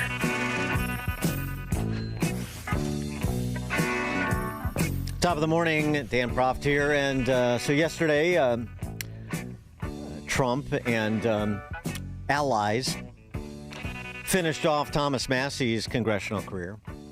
So half a dozen Indiana state senators, a sitting U.S. senator from Louisiana, sitting member of Congress, 12-year incumbent, the most expensive House primary in history, and with an eye towards next week and John Cornyn's future, another sitting United States senator. And to that end, Trump announced yesterday he is endorsing Ken Paxton in that race. J.D. Vance, in his wide-ranging press briefing, addressed President Trump's endorsement of Ken Paxton. Thanks, Nick. First of all, I think the president's very gratified by the response that he's heard from the base and from a lot of voters, I think, who are passionate about Ken Paxton. We think Ken Paxton is going to be a great senator for the people of Texas, but most importantly, a great United States senator who can work on solving the problems that all of us confront as a country together. I've known John Cornyn for a long time, but unfortunately, you know, when it really counted, Ken Paxton was there for the country, was there for the president, and that's why he ultimately earned the president's endorsement. He thinks he's going to be a better senator, thinks he's going to make a better candidate. And so I do think it sends a message, but really not just the endorsement, but one of the things the president has done very effectively, going back 10 years in his leadership of the Republican Party and the country as president of the United States, is he said, you know, I want people who fight for the good. For more on this, pleased to be joined by Steve Moore, economist, author of The Trump Economic Miracle and the Plan to Unleash Prosperity Again, co-author with Art Laffer. Steve, thanks for being with us. Hey, Dan. By the way, no comment. No comment on anything midterm related? You're not getting away with that. So, look, I think, look, I love this president. I've worked with him. He's been very good to me and really great for the country. I don't understand the Cornyn decision. John Cornyn is somebody back when I was running and started Club for Growth. We endorsed John Cornyn. Now, look, John Cornyn is no big hero in Congress. He always voted the right way, though. He's a quiet man. He did his job. He was always with us on the major issues when we needed his vote, and unfortunately, Paxton is a bad guy. This is just a bad guy. He's in the hip pocket of the trial lawyers. His personal life is bad. Yes. And what's happening? By the way, even if people disagree with me on that, and I know like some of the MAGA people really love Paxton. I think he's a bad guy, but why do this? Republicans are not going to have to spend $50 million to get this guy elected. Right now, the betting markets have it at 50-50 that the Democrats may, for the first time in 15 years, win a statewide election because this guy Paxton is crazy. And so, whereas if he had endorsed Cornyn, Republicans would have had to spend nothing. I mean, Cornyn would have won easily. So this makes no sense to me, Mr. President. I think you made a mistake here, and I don't. It'd be one thing if Cornyn was a really bad guy who voted the wrong way on all sorts of things, but he doesn't. I think Trump was mad at him. You may know the backstory better than I do. Because, what did Cornyn do, actually? Well, he's done it. I mean, there's a couple of things. One, don't forget, when we were rolling into the 2024 cycle, John Cornyn was one of those who said, it's time to move on the party. It's time for the party to move on beyond Trump. So he didn't vote. When it comes to Trump. Well, I know, right? He didn't vote. It's not like he voted for impeachment, but he certainly wasn't complimentary of Trump, and I'm sure that wasn't forgotten. The other thing, though, I think it's really as much about It's as much about Thune as it is Cornyn. Because, of course, Thune and SRCC is backing John Cornyn, and he said yesterday that will continue, but it's going to be in defeat, it looks like. Because, I think Trump is frustrated with Thune's inability to get people on board to pass the Save America Act. And if that includes having to, quote unquote, nuke the filibuster, then that's what it includes. And I suspect that Cornyn may be one of those who is resistant to that position. Yeah. Okay. So I'm glad you brought that up, Dan, because I'm going to say something that'll probably make some of your listeners angry. I think getting rid of the filibuster is the stupidest idea I've ever heard. It is crazy. It is a danger to our freedoms. And if the Democrats sweep in 2028, which they could very easily do, I mean, who knows what the future holds? I mean, they're going to get rid of the filibuster. Look. Well, right, but wait. So just hold on a second. So this is like Iran. This is preemptive de-escalation. What's it? Wait, preemptive de-escalation or something like that. But if you can cede that if and when Democrats regain control of the Senate, that they will eliminate the filibuster, then why wouldn't you beat them to the punch? Well, they will try to, but we will have a very strong philosophical and moral case against doing it. Moral case against the left? A moral case? What does that matter? But look, Dan, I would want to make it 75 votes to vote to pass legislation. I want to make it as hard as possible for Congress to pass laws, and we've got too many conservatives who say they want to make it easier to pass laws. Most laws that Congress passes are bad, and so I look. If we had not had the filibuster, we wouldn't have right to work laws anywhere in the country. The Democrats would have passed all of these laws. They would have passed universal health care. I got it. Statehood for Puerto Rico and D.C. and all the rest of the. Exactly. No, I get it. They would have done that, and if it had not been for the filibuster. So I'm totally against this. I think it's a horrible idea, and I've always been against it. I've been against that we've been debating this for 30 years. So I just will conservatives be very careful of what you wish for. I mean, look, we are not a democracy. We are not a democracy. We're a representative form of government. We don't have mob rule. It's not majority rule. The founders set up a system to make it as difficult as possible for the majority to run over the rights of the minority, and that's one of the hallmarks of our system, Dan. I have to give you a civics lesson this morning. No.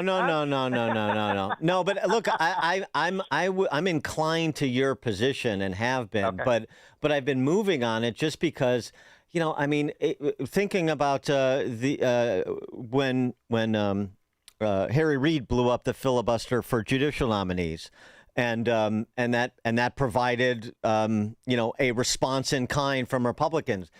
Is the net of that a worse situation when it comes to federal judicial nominations and Supreme Court nominations? I don't know. I don't know that it's material, but here's the thing.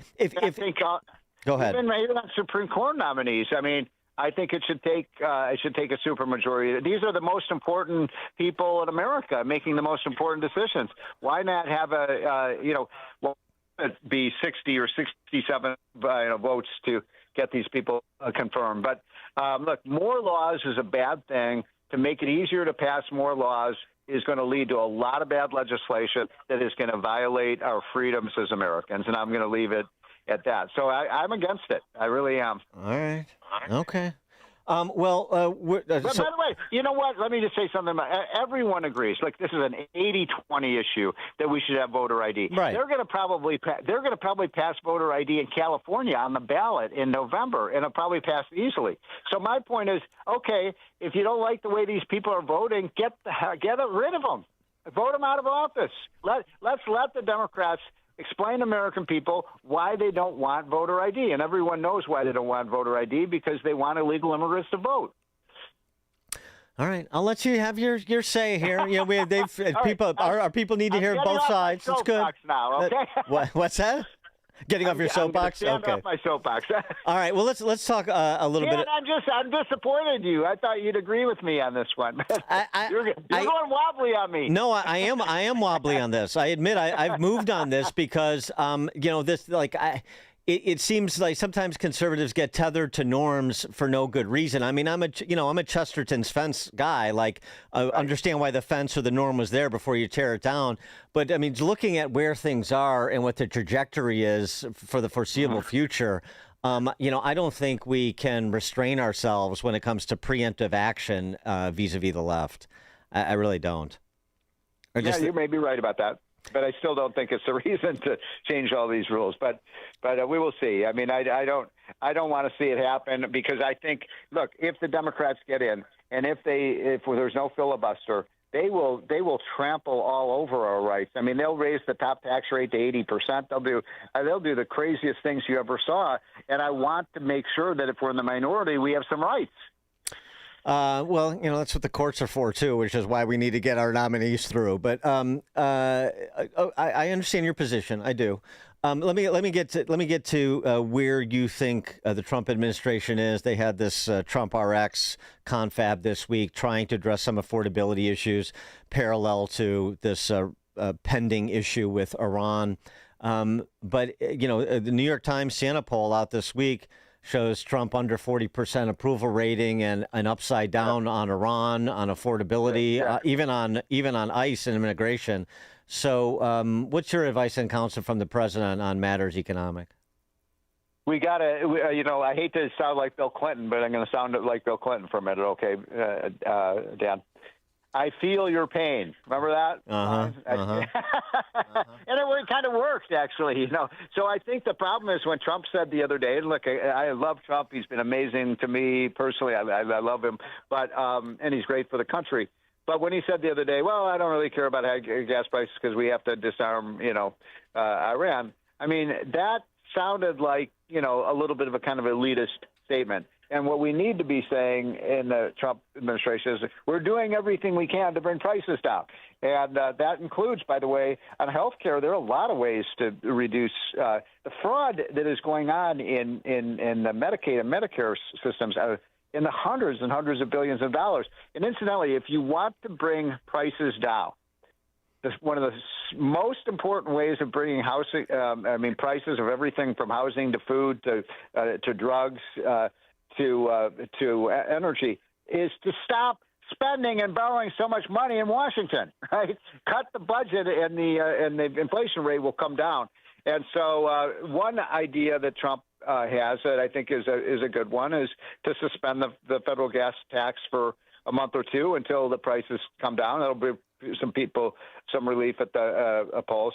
But did you see that article in the Wall Street Journal? It's just an indication of how wasteful these states are in the way they spend money on things like food stamps and Medicaid. That in California, which has exploding costs for Medicaid, you get Medicaid reimbursement for exorcisms. I swear to God. That's even better than the free teeth for meth addicts. That's pretty good. Exorcisms, and tribal prayers and all this stuff. I mean, it's unbelievable. And then we wonder, gee, why are the prices so out of control? Exorcism coverage. That's a new one for me. That's pretty good. Demons be gone in California. Wow. So.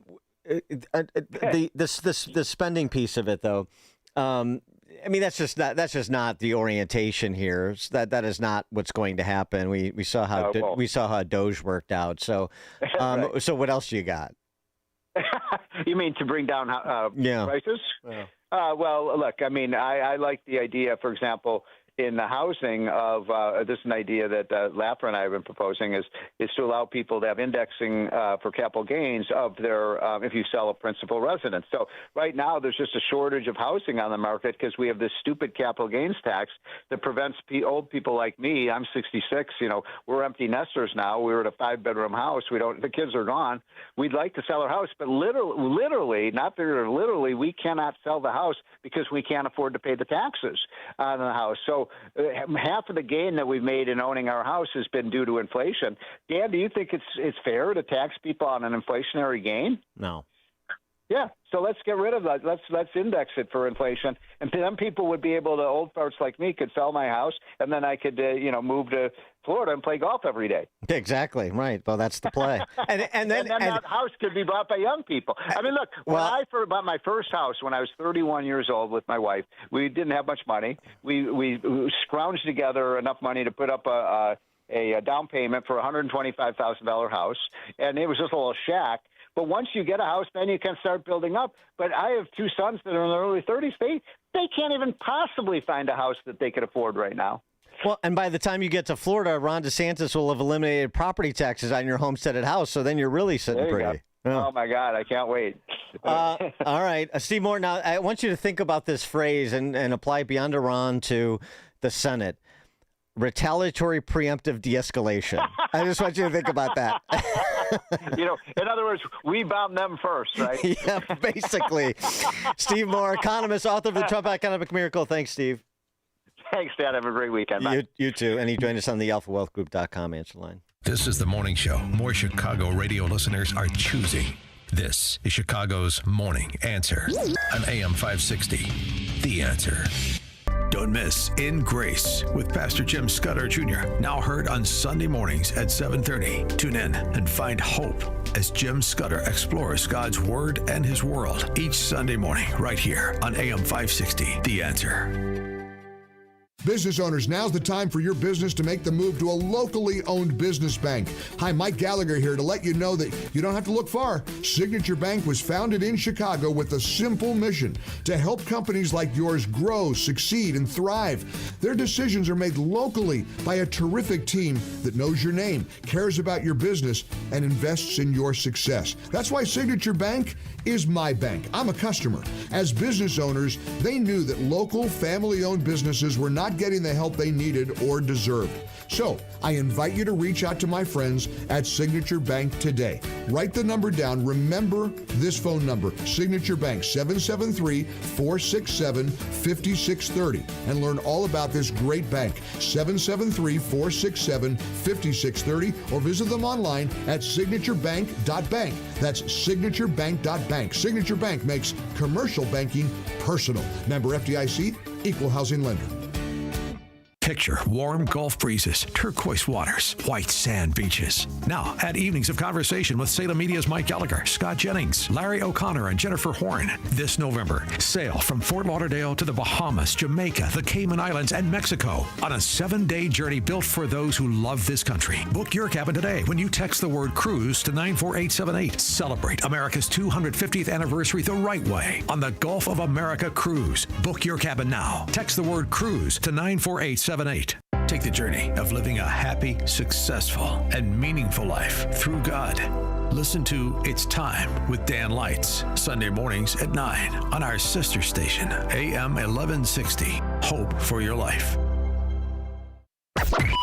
AM 560, The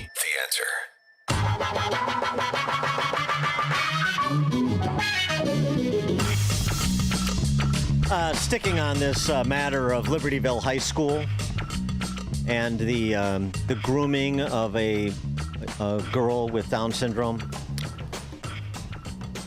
Dan Vosnos was at the school board meeting, again, the most recent school board meeting, pressuring Libertyville High School, the school board, the administration to do more. Good evening. My name is Dan Vosnos, and I'm back here tonight. The last time I stood in front of this podium, some progress has been made, but make no mistake, the work, my work, the community's work is far from over. Brian Kelly's been placed on administrative leave, and that is a step in the right direction. But administrative leave is not accountability. It's simply a pause. This community deserves more than a pause. A board president has also departed. He called it retirement. You can't retire from an elected position. You simply resign. That's a fact. Words matter, transparency matters, and this community has seen too little of both. CBS was here, aired the truth of this district's failures. More families are now coming forward publicly because they finally feel safe enough to do so. That is what happens when light is shown on darkness. I personally reached out to the Lake County State's Attorney's Office. I'm waiting on their response because what happened here, the failure to report a documented grooming of a child with Down syndrome to DCFS, is not a personnel matter. It is a potential crime under Illinois law. Yep. And this situation has not gone unnoticed in Springfield. State legislators are aware of this. They are furious and they are prepared to act. In fact, several have already expressed interest in drafting legislation that would require annual background checks for educators, not the one-time check that currently exists. Because Parker Rohde's record was dark and deep, and yet the administration here, both past and present, were fully aware of who he was and still chose him to be placed with the most vulnerable students. That is not a failure of process. No, it's a failure of personnel, and that's why the assistant superintendent that's on leave and the school board president who retired, quote unquote, that's not enough. More heads should roll. Whether Al Reinhardt, Lake County State's Attorney Eric Reinhardt, the honky male version of Kim Fox, or any of these feckless state legislators want to act. But it's only because of the leadership of people like Dan Bosnos that anything's happening there. And parents are made aware and they're intervening, and more should. Coming up at 8:08, 10 years after the Flight 93 election, where do we stand? Michael Anton, the author of the Flight 93 election piece, joins us at 8:08. It's now 8 o'clock on AM 560 WIND Chicago. A Republican Trump critic in Congress primaried out. I'm Dave Anthony, Fox News. Thomas Massie loses to the GOP challenger the president backed in Kentucky in the most expensive House primary race ever. He stood against us, but he liked to just single out President Trump. All that to say, it's a new day. These people deserve better, and I'm going to give it to them. Ed Galrain beat Massie by almost 10 points. Massie's loss is yet another warning for Trump critics. The congressman had broken with the president on several issues, including the Epstein files and the Middle East.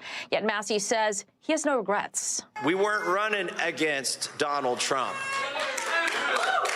We were running for what we believe in. Another Trump-backed candidate, Congressman Andy Barr, clinched the GOP nomination for Senate in Kentucky. He is seen as the heavy favorite to replace outgoing Senator Mitch McConnell. Fox's Madeline Rivera and Georgia GOP Congressman Mike Collins and Derek Dooley advanced to a runoff in the campaign to unseat Democratic Senator John Ossoff. The president has not backed either Republican. Now, he claims candidates he supported yesterday in primaries in 6 states were undefeated, 37-0.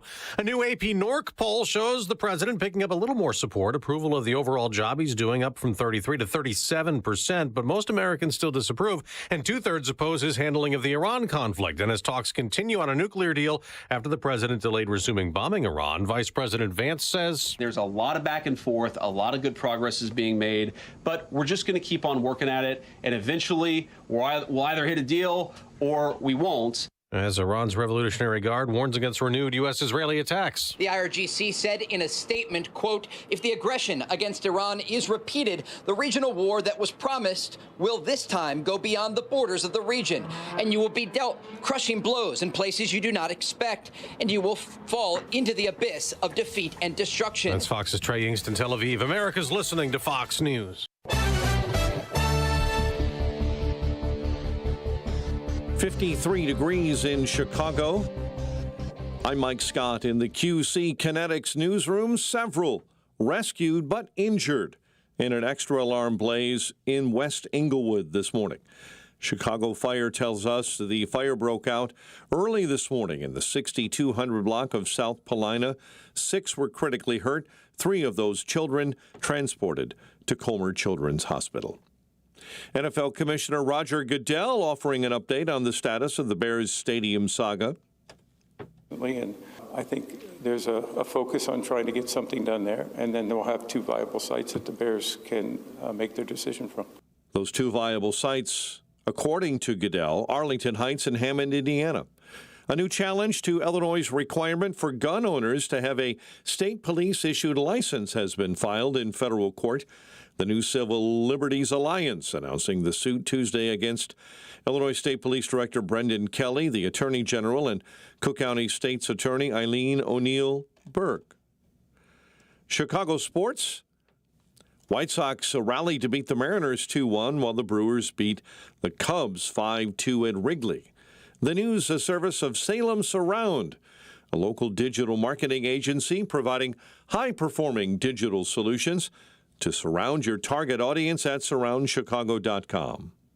Time now for the AM 560 Business Beat, a service of Signature Bank.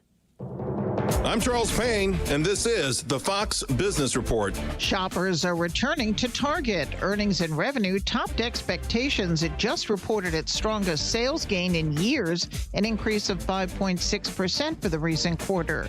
Target has been improving its product assortment, its customer service, and its store layouts. Target raised expectations for the year, and the stock's up more than 1%. Target does temper its upbeat report by saying the balance of the year does contain uncertainty for consumers. Biopharma company Bristol Myers Squibb says more than 30,000 of its employees will now have access to Anthropic's artificial intelligence tool, Claude. It'll be available for research, clinical development, and corporate functions.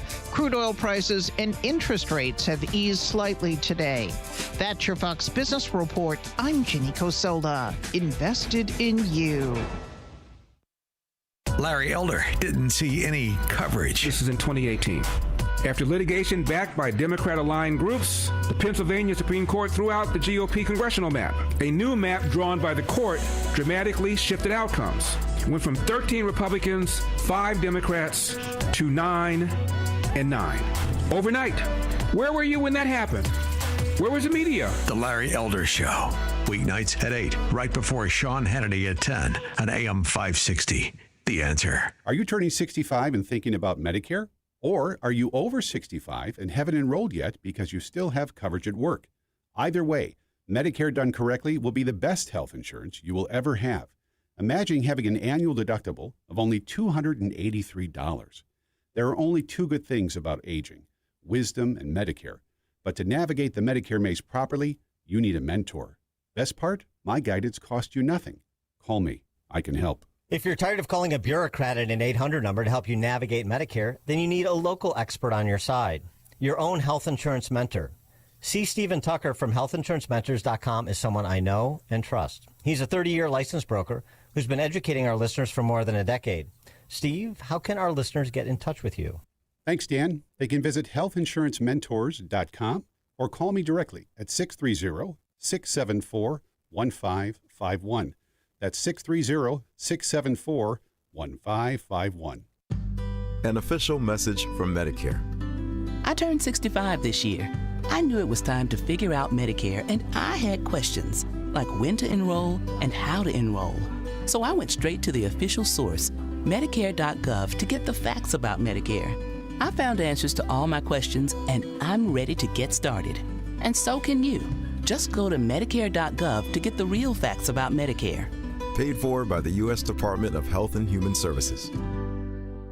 Wesley Financial Group is not a law firm, and Chuck McDowell definitely not an attorney. This is Chuck. If someone talked you into buying something really silly and you want to get out of that silly little thing, my advice, get the facts. Call me and I'll send you our timeshare exit kit absolutely free. Inside, you'll learn how timeshare works and all your options for cancellation. Call Wesley now for your free timeshare exit information kit. 800-809-7171. That's 800-809-7171. 8:07, Team Hochberg Traffic Center time. Stop and go traffic on the outbound Edens from Montrose all the way out to Old Orchard this morning. Kennedy on the inbound side is at a 50-minute clip. You're jammed up eastbound Austin into Montrose. Stop and go delays on the Bishop Ford inbound between the Stony Island feeder and the Dan Ryan merge. And delays are showing up on Route 53 in that major roadwork zone northbound between the Ike and Northwest Highway. Traffic, a service of the AM 560 Advantage, where membership has its privileges, including early access to event tickets, special members-only content. Join today, 560theanswer.com/join.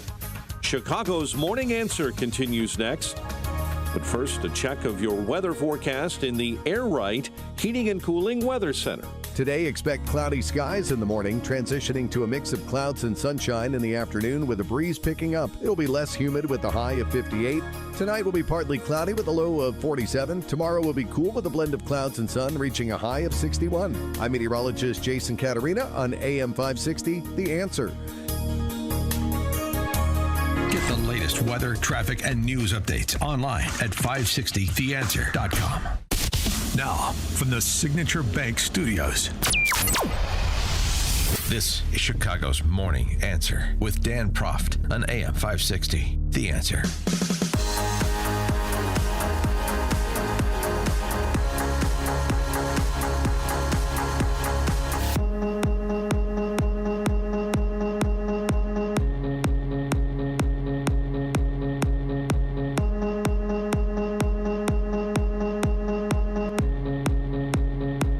Top of the morning, Dan Proft here. I remember it was like it was yesterday, even though it was 10 years ago. A piece in the Claremont Review of Books entitled The Flight 93 Election by Publius Decius Mus, a pseudonym that wouldn't be a pseudonym for very long. It was, I said at the time on the show, most important essay of the 2016 election cycle, along with contemporaneous pieces by Shelby Steele about our culture of deference and by Rusty Reno about the left's solidarity and marginality paradigm. But the Flight 93 election piece. 2016 is the Flight 93 election. Charge the cockpit or you die. You may die anyway. You or the leader of your party may make it into the cockpit and not know how to fly or land the plane. There are no guarantees, except one. If you don't try, death is certain. To compound the metaphor, a Hillary Clinton presidency is Russian roulette with a semi-auto. Love that line. With Trump, at least you can spin the cylinder and take your chances. That was September 5th of 2016. Turns out to perhaps be the most enduring commentary of the last decade, too. A couple more pertinent parts of this. All of Trump's 16 Republican competitors would have ensured more of the same of the Obama years, as will the election of Hillary Clinton. That would be bad enough. But at least Republicans are merely reactive when it comes to wholesale cultural and political change. Their quote-unquote opposition may be in all cases ineffectual and often indistinguishable from support, but they don't dream up inanities like 32 genders, elective bathrooms, single-payer, Iran sycophancy, Islamophobia, and Black Lives Matter. They merely help ratify them.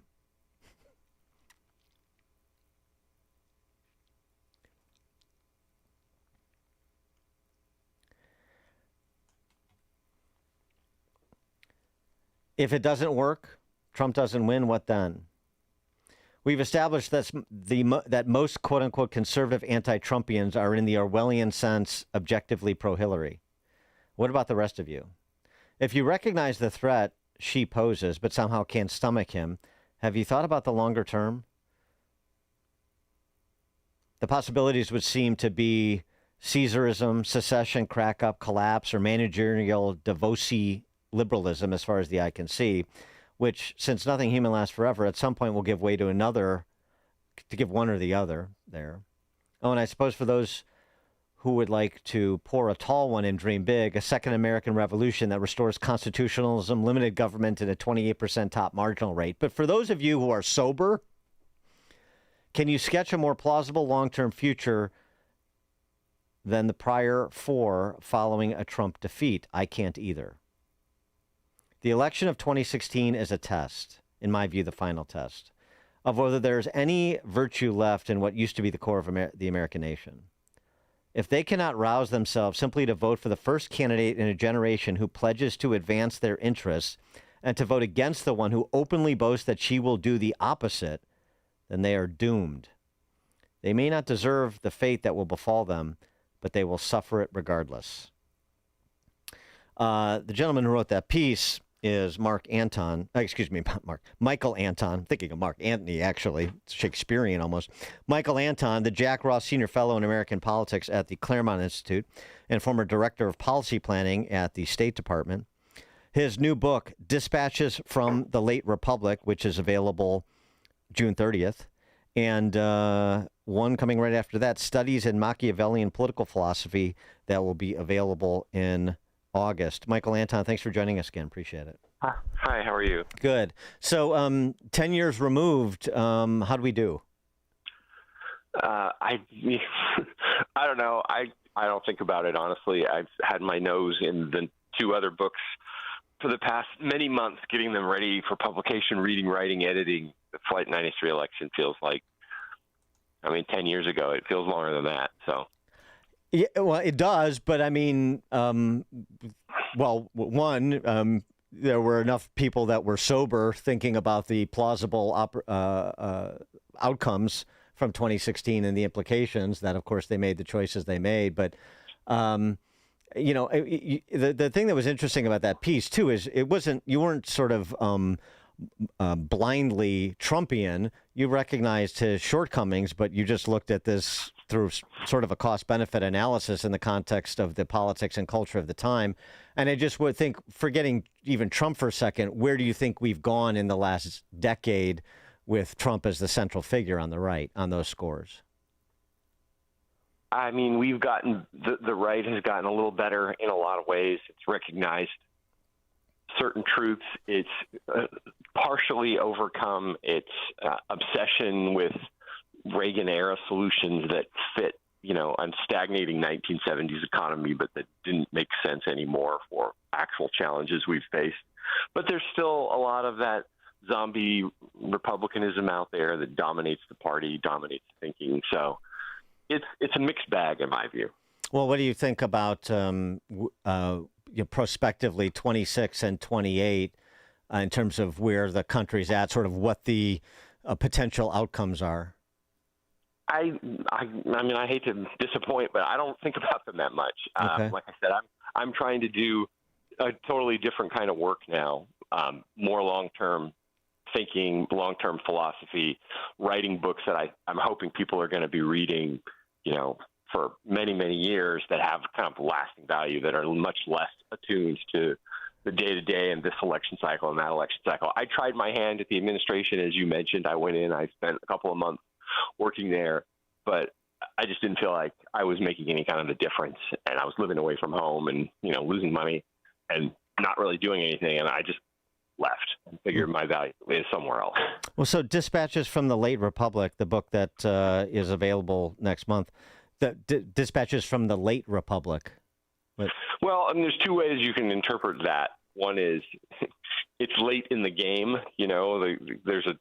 Historians often refer to the Late Republic as a sort of the last days of a republic before it gives way to something else. Right. Or it could mean it's already dead.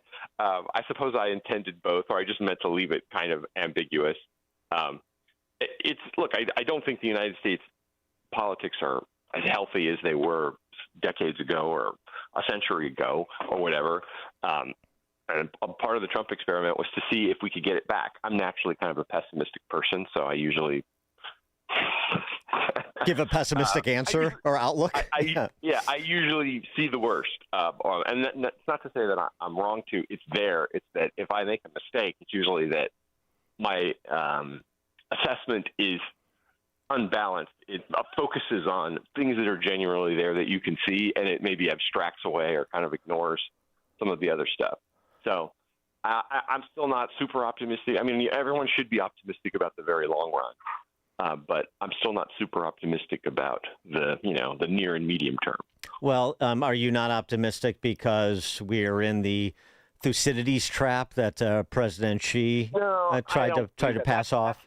That's a Chinese talking point, or I should say a CCP talking point, because it fits their agenda and what their agenda, what they want the United States to do.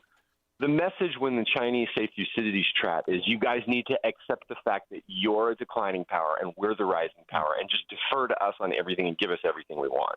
Now, I am not with these sort of super China hawks in a lot of ways who just want to amp up tensions and see if we can produce a conflict somewhere. I think that would be foolish. War with China would be quite disastrous. But I also think that doesn't mean we have to accept the CCP narrative on everything and just knuckle under and, give away the story anytime they ask for something. Well, when you talk about being late or even deceased, what is it that we should be thinking about if we still have time? Like I said, I personally right now I'm thinking about very, very kind of long-term things. I went back. What these two books are about in a lot of ways for me, especially the second book, the one on Machiavelli, is going back to the roots of my education, which, I've trained to be an academic, and then I kind of left that world for decades and got back into it. And I'm going back and doing some of the work that I had always planned to do when I was younger that I didn't do because, I got sidetracked by real life jobs, political jobs, other jobs. And, just seeing what timeless wisdom has to offer us for the future. So that's what I've been working on and will continue to work on. Okay. No, I mean, that's interesting. It's okay. It's okay to pull back from the vagaries of the day to day. I mean, yes, it's wonderful. In fact, I wish I could do the same. But you're in California, right? No, I grew up there, but I haven't lived there in years. Oh, okay. All right. Do you look at you look at any sort of modern day societies and make extrapolations based on looking at timeless wisdom? I mean, in other words, are you sort of bringing forward anything that is present to provide some understanding of the past? No, I think I'd probably do it more the other way, is Okay. look at the past to see if I can provide any understanding of the present. And that's a useful way to look at things, but it has its drawbacks. A lot of people they look back and they see something happened in the past and they want to just map it one-to-one on the present. And I know that doesn't always work, but I forgot who said it. There's an off-quoted line, a bit of a cliche, but something like history doesn't repeat itself, but it rhymes. I mean, there are patterns. If human passions are the same and never change, which I believe, then things will recur, not exactly like they did, but they'll, a lot of patterns will look the same. Technology also affects things. So in the United States is not going to repeat the trajectory of the Roman Republic and Empire exactly because our economy, technology, communications means there's so many ways in which the present day is just completely different from antiquity. But I still think you can learn a lot from antiquity that will be directly relevant, if not directly predictive of what may happen in the future. Well, this is a line that's often invoked too, at least recently in the last few years, which is the Roman historian Livy's line about the fall of the Roman Republic, in which he essentially observed, I'm paraphrasing, that the problem with the Roman Republic is that we can stomach neither our ills nor their cures. And that's been sort of, as you say, mapped onto reality to say we know what's wrong and we can't deal with that because we can't accept what's required to deal with what we know is wrong. And I wonder if you think that's more the trap we're in. Well, look, the depending on how you count, if you accept the traditional numbers, dates, the Roman Republic, forget even the monarchy, just the Republic lasted almost 500 years. Well, we're in the 250th of the American experiment right now, literally this year since independence. I look forward, 500 years seems like a stretch to me. But is that because technology speeds everything up? Is it because we didn't do a particularly good job? Is it, I'm not sure what the answer is. But I think that what you said more or less happens to every society. A lot of things just get ossified, frozen in place. People, just look at, for instance, the debt problems that the United States has. There's not a single sentient person alive who doesn't realize that we have a huge financial imbalance problem. Everybody knows it, right? I remember what the number is off the top of my head. It's like 37 trillion or something in outstanding, not just outstanding debts, but unfunded obligations. In other words, spending that's legally required by some law that if you add up what we're supposed to pay out and balance that against likely revenue streams, you get this gigantic gap. everybody knows it, and yet we just keep doing the same thing over and over again. I long ago concluded that that's probably, given the way politics is now, an unsolvable problem until we really just go broke or the system seizes up and change is forced. But, I think we can chastise ourselves over that, and we probably should. Then again, if human nature is the cause of it, it's kind of like yelling at the weather. Yeah. We feel that in Illinois with $250 billion in unfunded pension liabilities against a $55 billion annualized budget. Yeah, no, I get that totally. Michael Anton is the Jack Roth Senior Fellow in American Politics at the Claremont Institute, former Director of Policy Planning at the State Department. His new books, Dispatches from the Late Republic, which is available next month. You can pre-order now at all the usual places. And Studies in Machiavellian Political Philosophy, which will be available in August. Michael Anton, thanks for joining us again. Appreciate it. Thank you. Take care. And Michael Anton joined us on the alphawealthgroup.com answer line. This is Chicago's Morning Answer. Your show keeps me alive during the week. There's nobody I'd rather listen to between 5 and 9 in the morning than you guys. On AM 560, The Answer. Project manager sought by Lane Christensen Company in Aurora, Illinois, to perform project revenue and cost financial forecasting. Requirements are a Bachelor of Science in Civil Engineering, Construction Management, or related with 3 years' experience.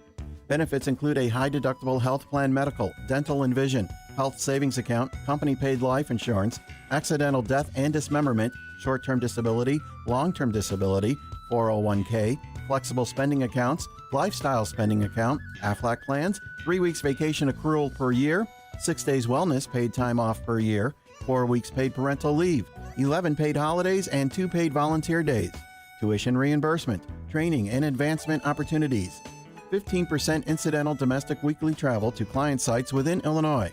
Pay is $119,954 to $119,955. Please send resume and cover letter to laynehr@gcinc.com.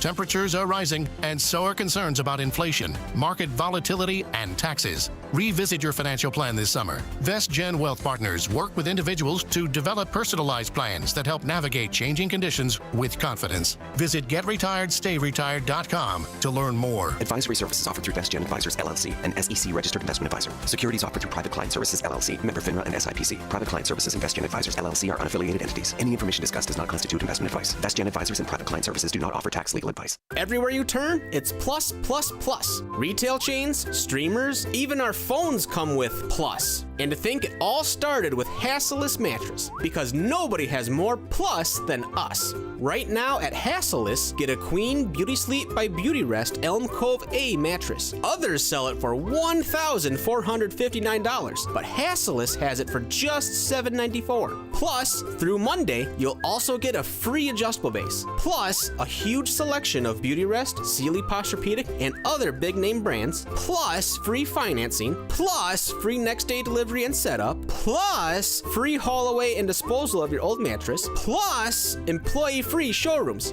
Get all this, plus a whole lot more when you shop at Hasseless Mattress. Woo! All these pluses have me feeling nonplussed. Save big on Sealy Posturepedic, Beautyrest, and more every day from 9 to 9. Find an employee-free showroom near you or shop online at Hasseless.com. AM 560, The Answer.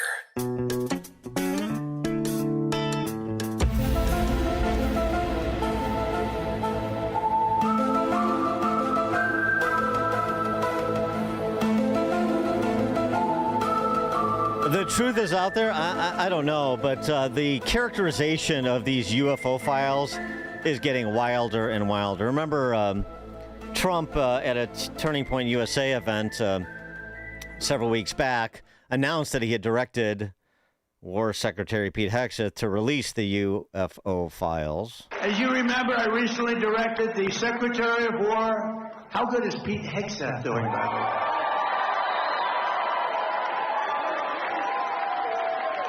To begin releasing government files relating to UFOs and unexplained aerial phenomena. And I figured this was a good crowd because I know you people, you're really into that. I don't know if I am. So I'm pleased to report today, I thought I'd save it for this crowd, because you're a little bit out there, a little bit. that this process is well underway, and we found many very interesting documents, I must say. And the first releases will begin very, very soon, so you can go out and see if that phenomena is correct. You'll figure it out. Let me know. Elon Musk has said, to the best of his knowledge, he doesn't think there's little green people out there.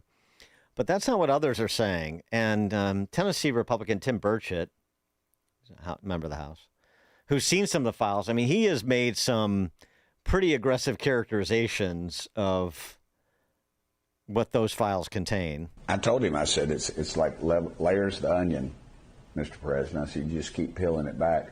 Yeah, you put the 1 and 2 people in there, but these lifetime career people are in there, and for whatever reason, they're not releasing anything. And also, I feel like the material or whatever it's out there that we have, we don't really have it anymore because they farmed it out to these corporations, and these corporations are not FOIA-able. Freedom of Information Act is for the people back home. It's when I can say, hey, FBI, release this stuff. I want to see this stuff. And under FOIA, allegedly, they're supposed to release it. But say a Ford Motor Company had it, they wouldn't have to release it. And I feel like that's what's happened to a lot of it. And a lot of the stuff we've seen is that I think that we have is probably the people that are dissecting it or whatever they're doing with it probably don't realize exactly what it is or where it came from. They might have an idea, but people with direct knowledge are mostly gone.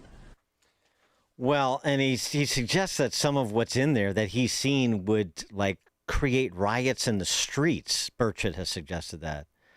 And the people that are gone, and part of that is the suggestion that those dozen scientists that have disappeared or been killed that we have heard reporting on, and Jim Comer said we're looking into it, House Oversight Committee, but we don't really have a handle, and we don't really have sort of the individual fact patterns in each case to see if there's some nexus between all of those individuals who've passed away or died, something nefarious afoot. But it got ramped up again this week when Jesse Waters talked about, well, and this was based on a podcast called Diary of a CEO, which included Dan Farah, who's a documentarian who's done documentaries on unidentified flying objects. And the suggestion is there's 4 different categories of actual aliens, life forms, that have been recovered and are being held somewhere.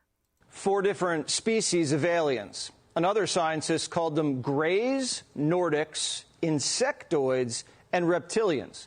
All of them have 2 arms and 2 legs, just like us. Experts speculate the reptilians are scaly with long tails, like a lizard. Insectoids look like a praying mantis. The greys look like your classic movie alien, and the Nordics look like a regular Swedish guy, but 7 feet tall. We haven't seen the evidence, but Pete Hegseth says more evidence is coming. 7-foot Swedes? Like, what? They look something like a cross between like Rick Smits and Dirk Nowitzki, you know, the German and the Dutch and that. Okay. I mean, look, I believe in aliens because, you know, and Adam Silver's the NBA commissioner. So I believe they exist, but I mean, these Anna Paulina Luna, congressman from Florida. I have seen evidence in a skiff that leads me to believe there are things we cannot explain, and I have observed things that are of non-human origin and creation. That's my opinion. That Dan Farah, that documentarian? One I thought was going to do an interview, and then a couple days before sent me a message saying, after further consideration and long talks with my wife, I decided I'd be forfeiting my life if I participated in your interview. And I thought that was like very unsettling message to get, obviously, but also very specific word choice, you know, forfeiting my life. Yeah, that's talking about one of the scientists that was going to talk to Dan Farah about alien life forms. I mean, this is some life imitating John Glenn on Frasier. Some people ask, you know, were you alone out there? We never gave the real answer, and yet we've seen things out there, strange things. But we know what we saw out there, and we couldn't really say anything, and the bosses were scared of this. They were afraid of War of the Worlds type stuff and about panic in the streets, and so we had to keep quiet. And now we only see these things in our nightmares or maybe in the movies, and some of them are pretty close to being the truth. I think Jesse Waters may be soon saying what John Glenn said in that episode of Frasier. About what I just said out there, can we just keep that between us? Oh, of course, Senator. Good. Well, oh, wait. You were recording all that? Well, yeah, but that's okay. We've got plenty of tape. I'm going to need that tape. Let's check the headlines with Mike Scott. In Chicago, 53 degrees, and the bond market is making noise this morning. The usually quiet corner of Wall Street, the bond market has seen yields climb to their highest level in years, and in some cases, decades. World Health Organization says the new Ebola outbreak in the Congo and Uganda poses a low global risk, but responders on the ground do feel underprotected. The outbreak involves a rare type of Ebola with over 130 suspected deaths, for which there is no vaccine. The NTSB releasing new video during a hearing showing an engine flying off the UPS cargo plane that crashed during takeoff in Louisville last November. A flaw found in the McDonnell Douglas MD-11, which was similar to one seen during maintenance on the wings of 10 other planes. Cracks in a key part which helps keep engines attached to wings. Most of those issues had not been reported to the FAA. Authorities also say UPS did not take additional action after reviewing a 2011 notice from Boeing. UPS says the notification did not require action. It has since retired MD-11s from its fleet. Lillian Wu, Fox News. Several rescued from an extra alarm fire in Chicago's West Englewood neighborhood this morning. Chicago Fire says the blaze broke out in a home in the 6200 block of South Paulina. Fire investigators say 6 were critically hurt. 3 of those children, they were transported to Comer Children's Hospital. Chicago City Council will meet this morning to take on several unresolved issues. Older men and women are expected to vote on whether to pause a 5-year phase-out of the sub-minimum wage for the city's tipped workers, which would give business owners an additional 2 years before they would have to pay tipped workers the full minimum wage. A prospective parking meters deal is also expected to be introduced at today's City Council meeting. Chicago sports, White Sox rally to beat the Mariners while the Cubs lost to the Brew Crew. In the news, a service of Salem Surround, a local digital marketing agency providing high-performing digital solutions to surround your target audience at surroundchicago.com today. A check of the roads in 2 minutes on AM 560. Alex Marlowe doesn't see advancement. This is one of the narratives that's emerging as we head into the midterm season. The Democrats don't stand for anything. They don't have any core beliefs. There's nothing that they represent other than hatred of Donald Trump and hatred of the conservative movement and the Republican Party. This is the unifying theme of almost all the content I've been presenting since I launched the show in January. Is it what ideas are the Democrats advancing? The Alex Marlowe Show. Afternoons at 3, right before Sean Thompson at 4 on AM 560. The Answer. Platform safety is so important in your industrial facility. You need to keep personnel safe and meet OSHA requirements. Experience one problem with your platforms, and you could be facing costly fines or worse. Vans Industrial helps you meet OSHA standards to keep your employees safe. Hi, I'm Dave Van Camp, president of Vans Industrial. As a metal fabricator, I know the importance of keeping your workplace safe.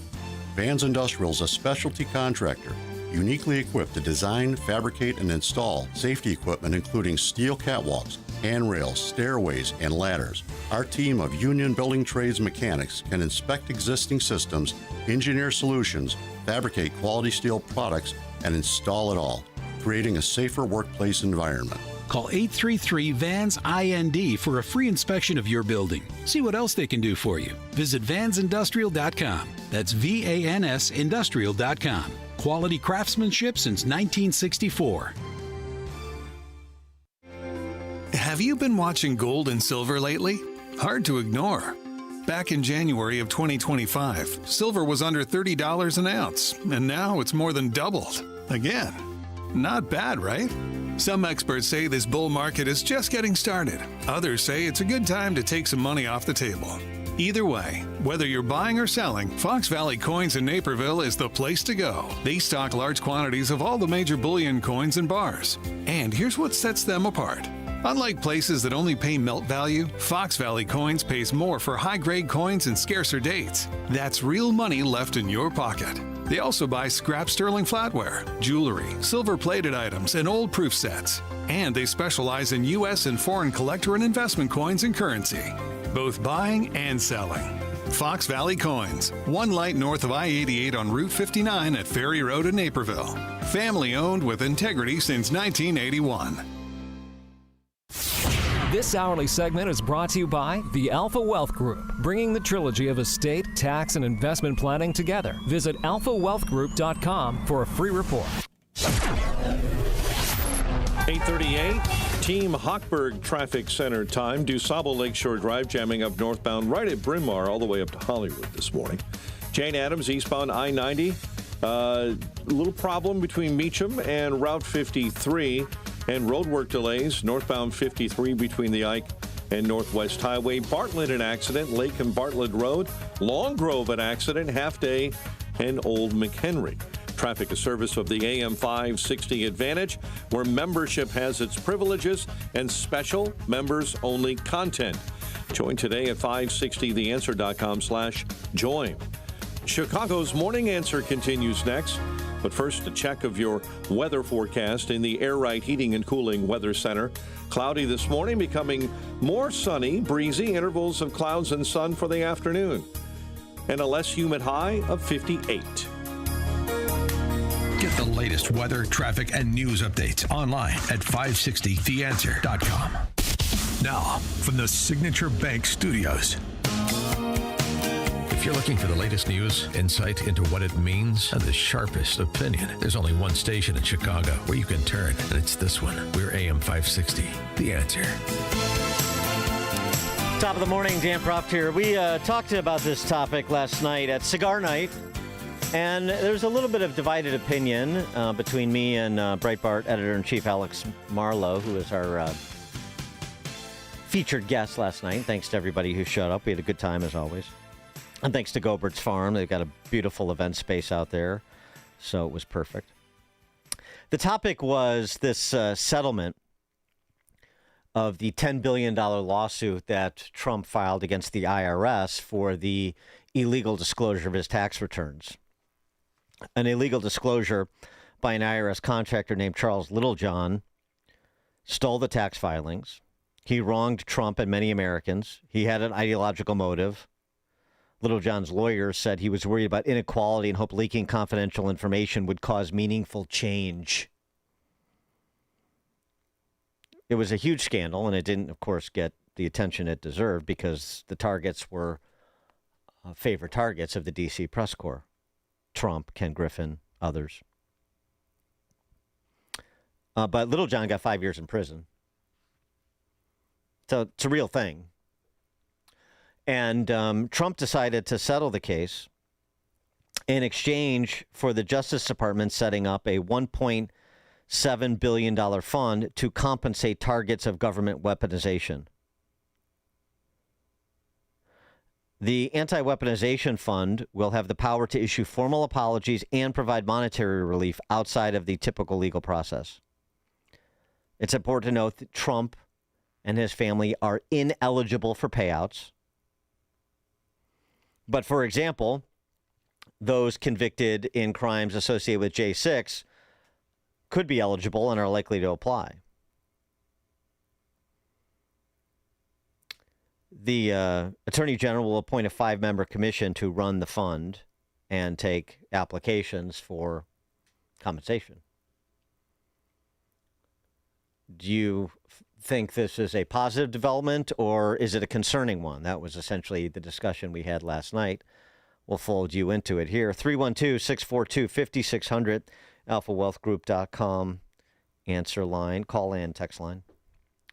J.D. Vance, his star turn as the White House press secretary yesterday, addressed the issue when asked, saying this. Why should taxpayers be paying to settle a $10 billion lawsuit that was brought by the President of the United States? And should people that attacked the Capitol building and assaulted police officers, should they be eligible? Should they receive money? Should they receive money from this fund? Well, let me say a couple things about that. First, John, I think in some ways the media has misrepresented what this is actually about. This is about compensating Americans for the lawfare that we saw under the last administration. And by the way, anybody can apply for it. Republicans can apply for it. Democrats can apply for it. As you know, the President of the United States has pardoned a number of Democrats who he felt were actually subject to this lawfare. I mean, if Hunter Biden wants to apply for this particular fund, he is welcome to. It's going to go through a normal process where we vet everything, where we try to identify whether people's claims are actually legitimate. But here's the question. You say, why should taxpayers fund this? Whenever the United States government incurs legal expenses, it pays out those legal expenses. When it's settling a lawsuit, it pays out money to settle that lawsuit. And the question is a dollar of this money going to the Trump administration? No. Is a dollar of this money going to Donald Trump personally? No. Is a dollar of this money going to Donald Trump's family? No. The people that would get the money are people, some of whom have been prosecuted completely disproportionate to any crime they've ever committed. Like, let's just take a couple of examples.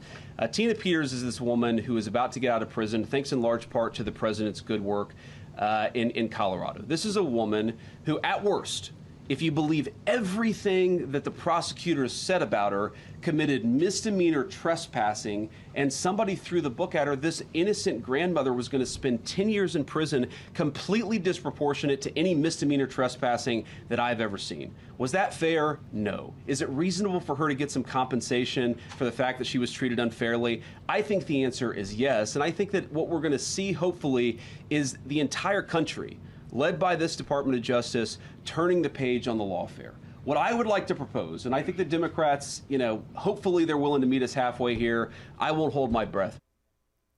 Yeah, I wouldn't hold my breath either. 312-642-5600. Speaking of the Tina Peters case, a good write-up over at foxnews.com by Mike Davis, Article 3 Project.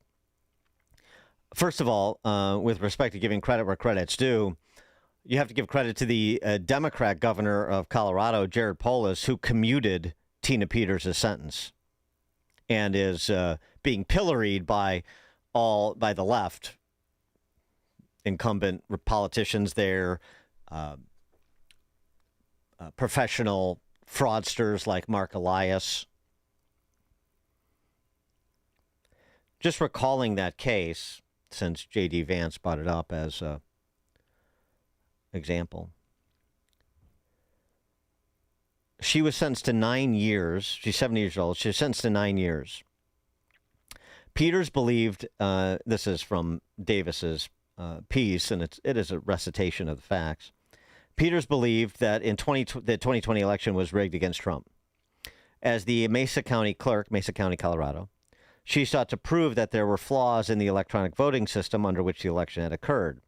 She provided secure information in the form of source code to an outside advisor as part of her efforts to demonstrate that the system was vulnerable and that election fraud had transpired. The conduct occurred after the election. Not one vote was changed as a result, and she never tried to alter any votes in the election.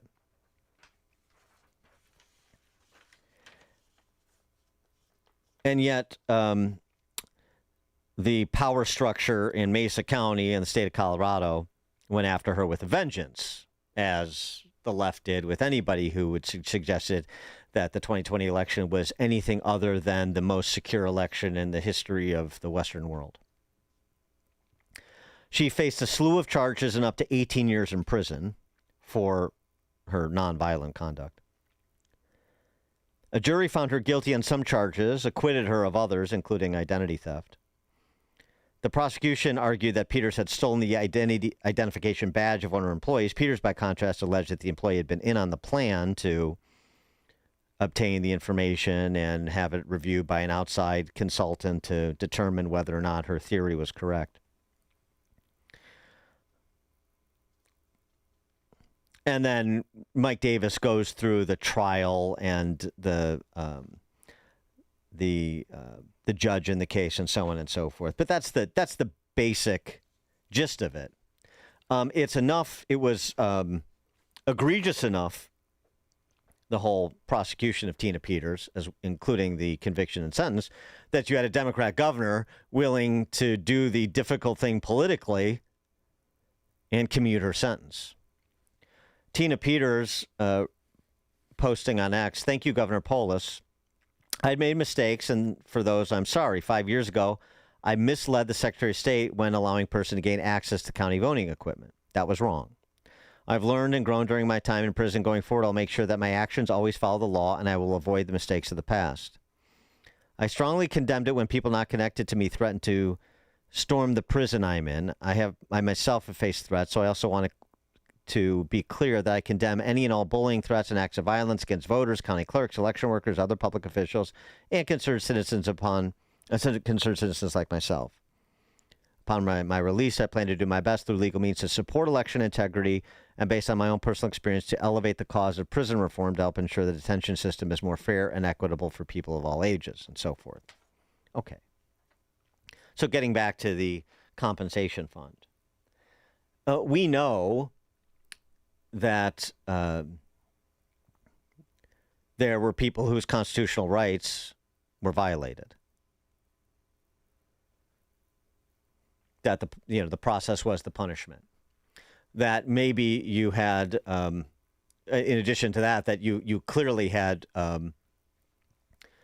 cruel and unusual punishment in terms of the detention as well as the sentencing, I would argue. Certainly it's worthy of examination. We know that the law enforcement personnel at the highest levels of government lied to the American public. Chris Wray lying about the presence of FBI agents on that day.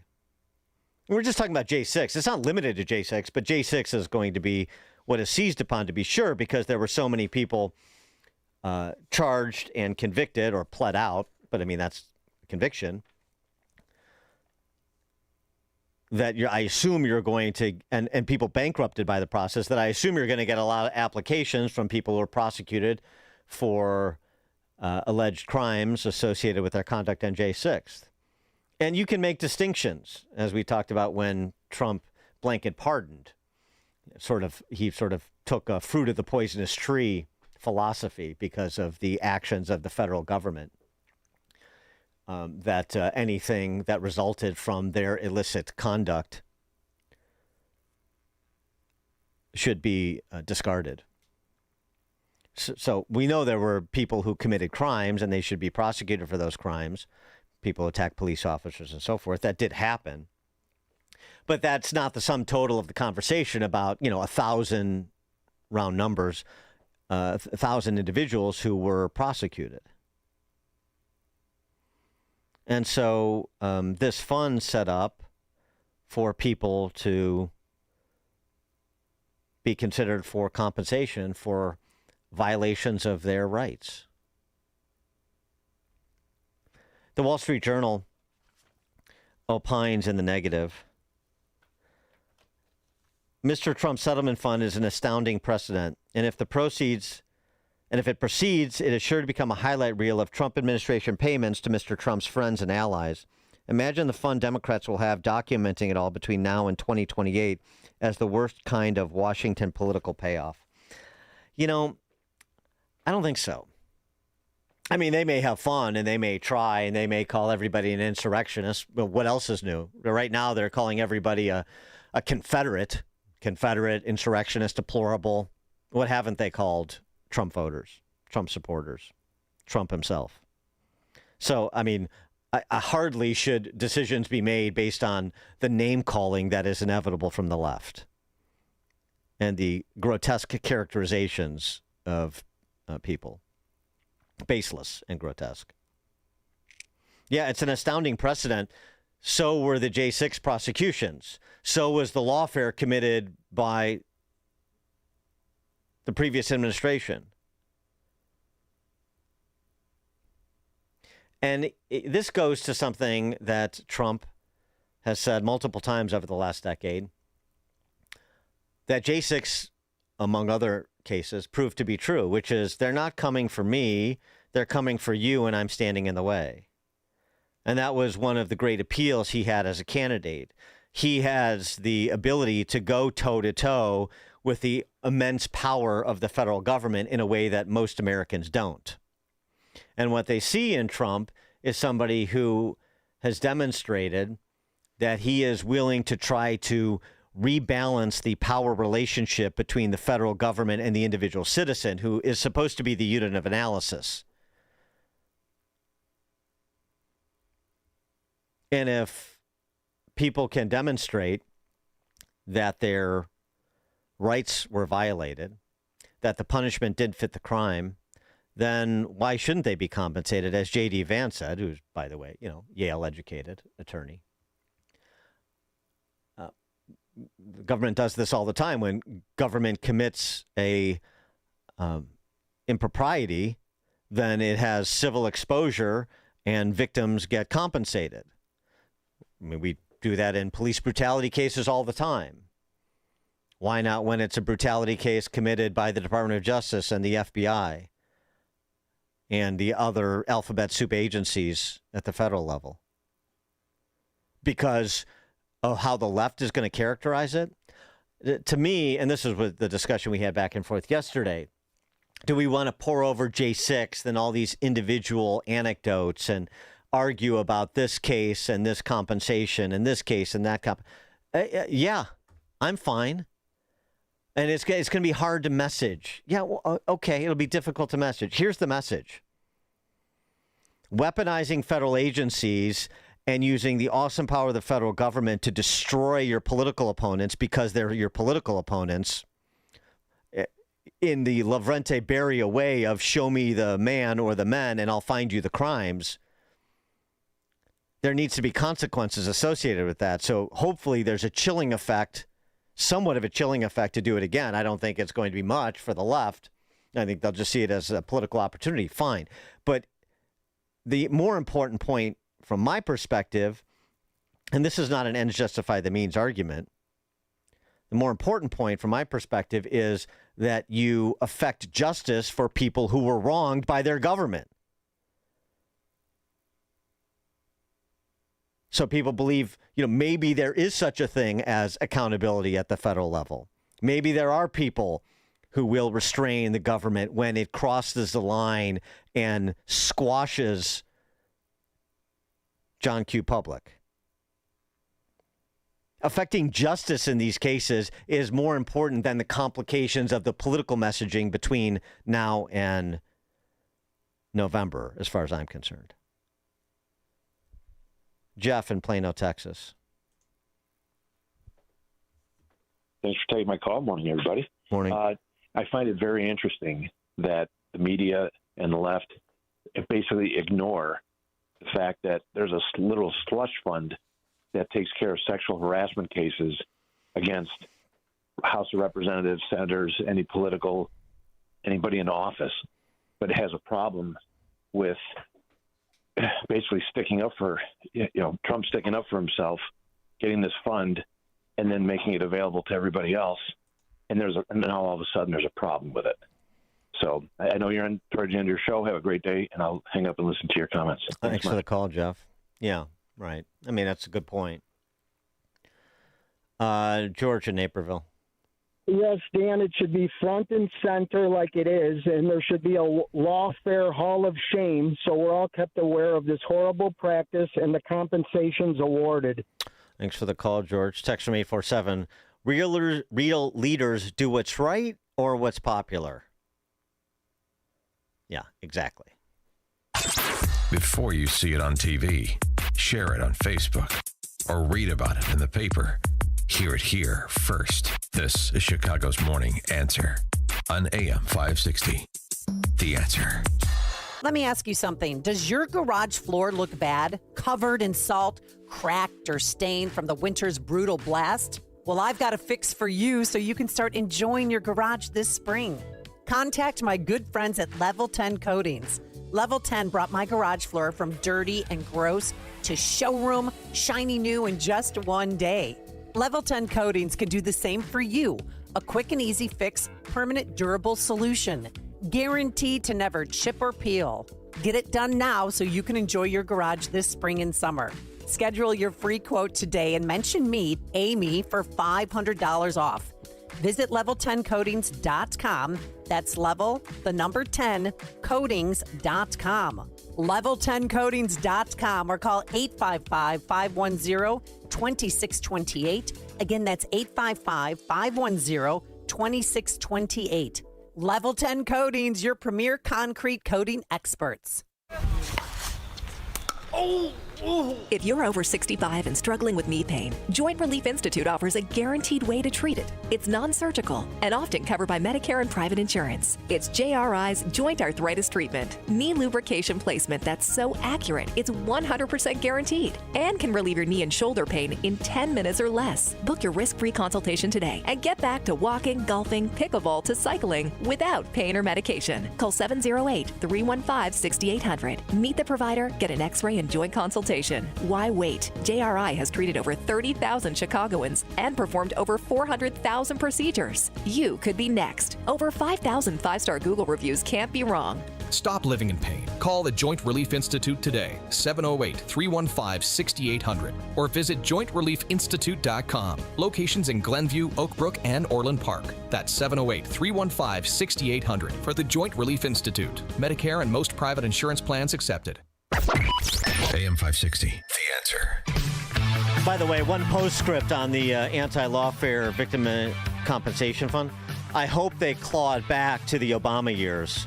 All those people whose rights were violated by the IRS, by Lois Lerner and company with respect to C3 status, and never got any accountability, any justice from the IRS.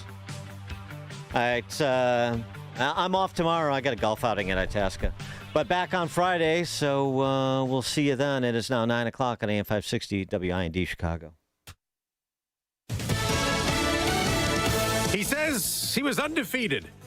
I'm Dave Anthony, Fox News. I know how to win. Are you worried about Louder? Some of them don't know how to win. I know how to win. I think I've proven that, haven't I? President Trump, a short time ago, after posting on Truth Social all 37 primary candidates he backed in 6 states yesterday, won, including Ed Galrine, who defeated Republican Congressman Thomas Massie in Kentucky. Now my focus is on advancing the president's and the party's agenda to put America first and Kentucky always. Massie opposes